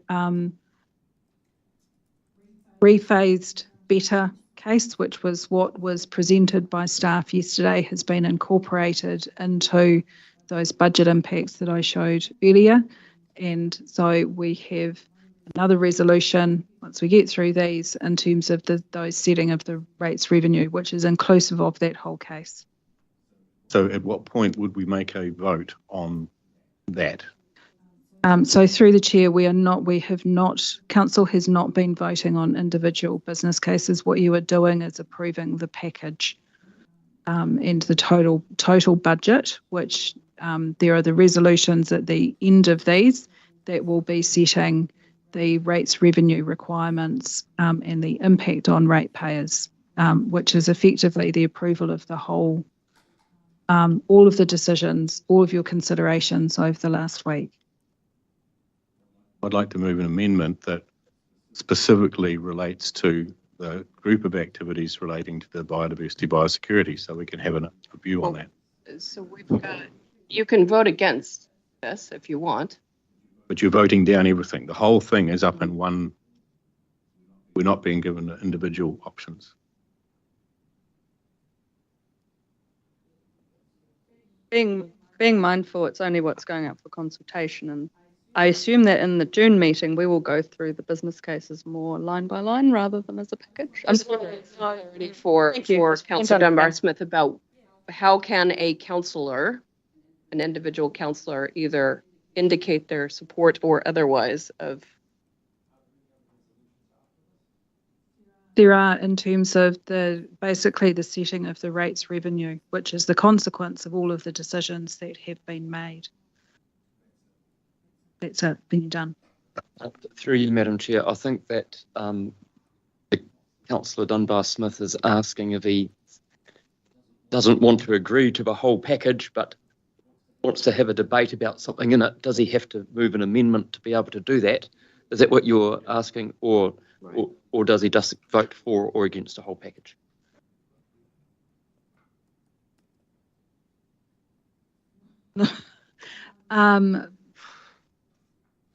I think that's a question for democracy. Yeah, I mean, I think in terms of the way that the resolutions are currently broken down, so Dave, all councillors are looking at the moment is the resolutions that we can see here, yeah? And then there is secondary in terms of the approval of the budget across the 10 years. So that would be the bit that potentially you could vote against. That doesn't open up the discussion, though, reopen the conversation on the whole business case. To provide a level of comfort here to move things along, these resolutions, if the mover and seconder are happy with it, we could go one at a time. We could step through those, which will then take us to the. I'm not sure that that's going to address the issue because what Councillor Dunbar-Smith is saying is there is one part of one business case that he would like the opportunity to put forward an alternative and see if there is support. That's what you're asking for, yes. So how do we enable that to happen? Just do that because. Okay. So would we do that as a completely separate motion? Would we leave this on the table? Hang on. No, I'm going to democracy because they're going to be able to. But now it's moved and seconded. Ben can move an amendment that sort it out. Okay. All right. Again. So an amendment to, would it be a particular, are we amending a particular item in here? Paragraph X. Which one? You ready with your wording, Ben?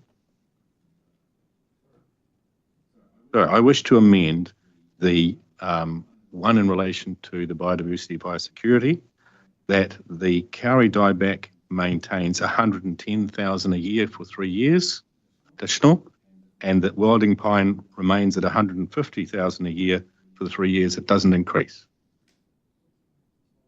It means that we drop below 8% for year 2. So that's a new, it doesn't amend anything up here. Yeah.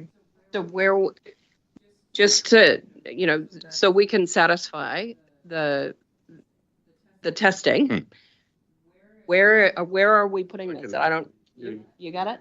You help me? I can help you. Okay. Oh, right. What I'm going to suggest we do is, we've got a mover and seconder for this motion that's on the floor. What you're proposing doesn't affect this motion.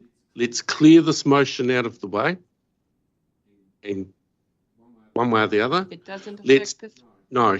What we're resolving here has no impact, the way I see it, is on the business cases.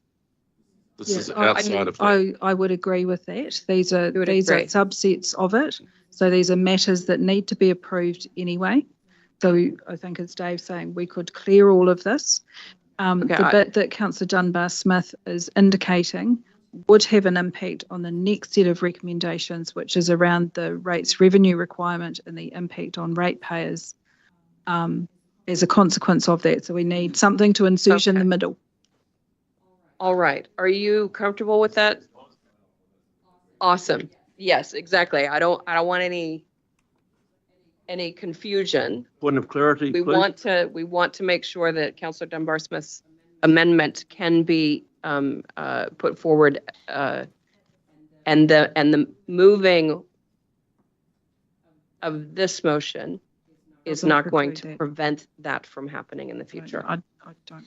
The reference we have there to the page numbers and agenda show no updated figures from what we were originally presented with.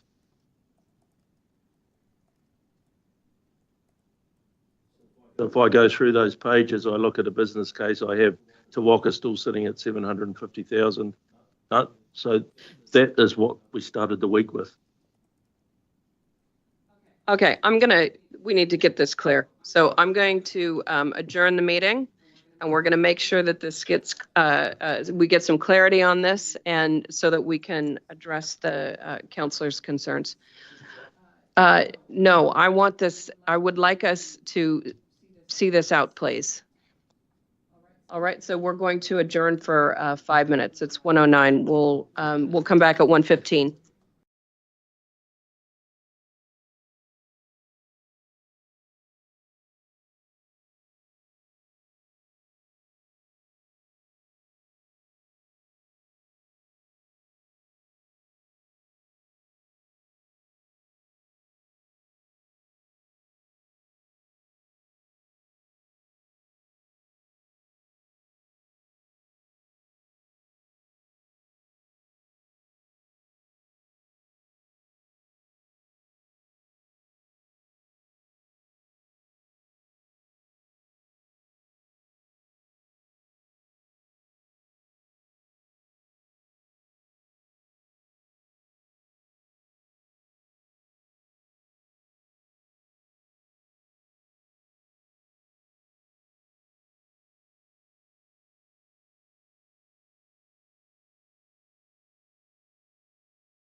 At 1:46, while staff were working through some numbers, we did take the opportunity to have some lunch, so we're all refreshed and ready to see the tail end of this work today. Well, and the culmination of the days before us, or prior to this as well.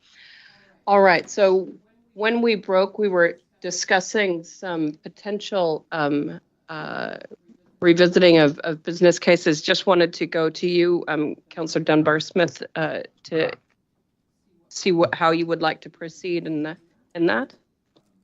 Yes, I've had discussions with my colleagues and decided to withdraw notice motion. So thank you. All right, thank you for that. So we've got now the items in this motion that is currently on the table, with a mover and Councillor Kneebone and a second and Councillor Nicol. These are procedural matters. Can I just get you to take a mic there, Dave, and clarify? That's correct. These items are a number of procedural matters to be addressed. They do not affect the business cases or the budget as such, but members will note that we have amended clause 3, where council approves the performance measures for each group of activities as set out in section 4 of the report. We've included "and as amended" during the meeting, just to highlight that the discussion and the discussions that have taken place will affect those. Happy with that. Madam Chair, can I also just note the strike through of the recommendation that's up there, noting that council has passed separate resolutions in relation to its funding of Te Waka and the source of that. So I think that makes that resolution defunct.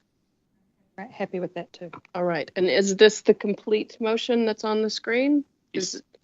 All right. Okay, so we've got a mover and a seconder. All those in favor? Opposed? Carried. That's correct. Yes. Yep. Yes, just noting that the numbers on the motion will be amended to reflect the strike through. All right. So we have another motion or another recommended motion reflecting the culmination or the results of the cumulative discussion we have had to date. Yes, so Madam Chair, this is the recommendation that captures the impact of all of those considerations and decisions of council through this meeting, and it states the total rates revenue from the total rates revenue requirement with the estimated increase in rates revenue from current ratepayers for each of the 10 years of the plan is the basis for consultation.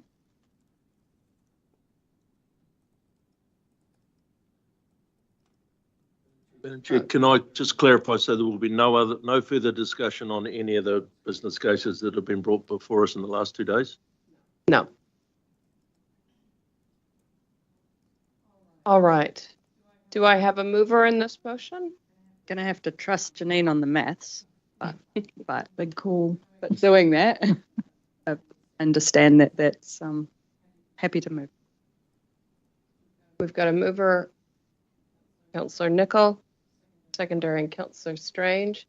So just along the lines of trusting the math, these are the numbers that support the indicative budget that you put forward just earlier in the yeah, correct. meeting. So councillors may see the numbers there in terms of across the first 3 years, the 6%, 8% and 3% rates increases, and which were as presented in that slide earlier today.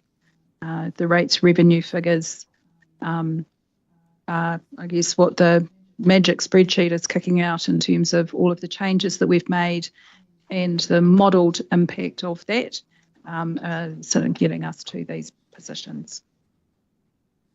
All right. So You need a mic there, Councillor Smith. So just for clarity and for the record, the 6% is the average of, excuse me, the general rate plus the targeted rate smoothed. Or is this relating to the general rate only? So this is council's total rates revenue from current ratepayers. So the message, excuse me, message that must be conveyed is there is two elements to this: the targeted Absolutely. and the general. Yes. And there is wide variation. So that's the message that must be emphasised. That's correct. No, that's absolutely correct. And I think we'd normally quite clearly explain that in the media releases and communication that we do, along with, I guess, that graph that indicates for the majority of our ratepayers where this impact sits. Noting, as I said at the very beginning of the meeting, there is no such thing as an average ratepayer. So the impact of this will be widely varied. All right, we have a mover and a seconder. All those in favor? Aye. Opposed? Carried. Are there any other matters for council today? Nope. That's it. Well done, everyone. Just to, I suppose, wrap up the last 3.5 days. So with this LTP, we've recognized the need for financial prudence and the need to do what we can to acknowledge and address affordability issues throughout our community. We've also recognized that our organization has statutory obligations that must be met, and we need to respond to areas of concern and interest in our wider community. We are collectively tasked with showing leadership on behalf of our region, and I believe we have done just that in delivering an LTP that focuses on resilience, efficiency, cost effectiveness, and strategic investment in areas that are important to the Rohi now and into the future.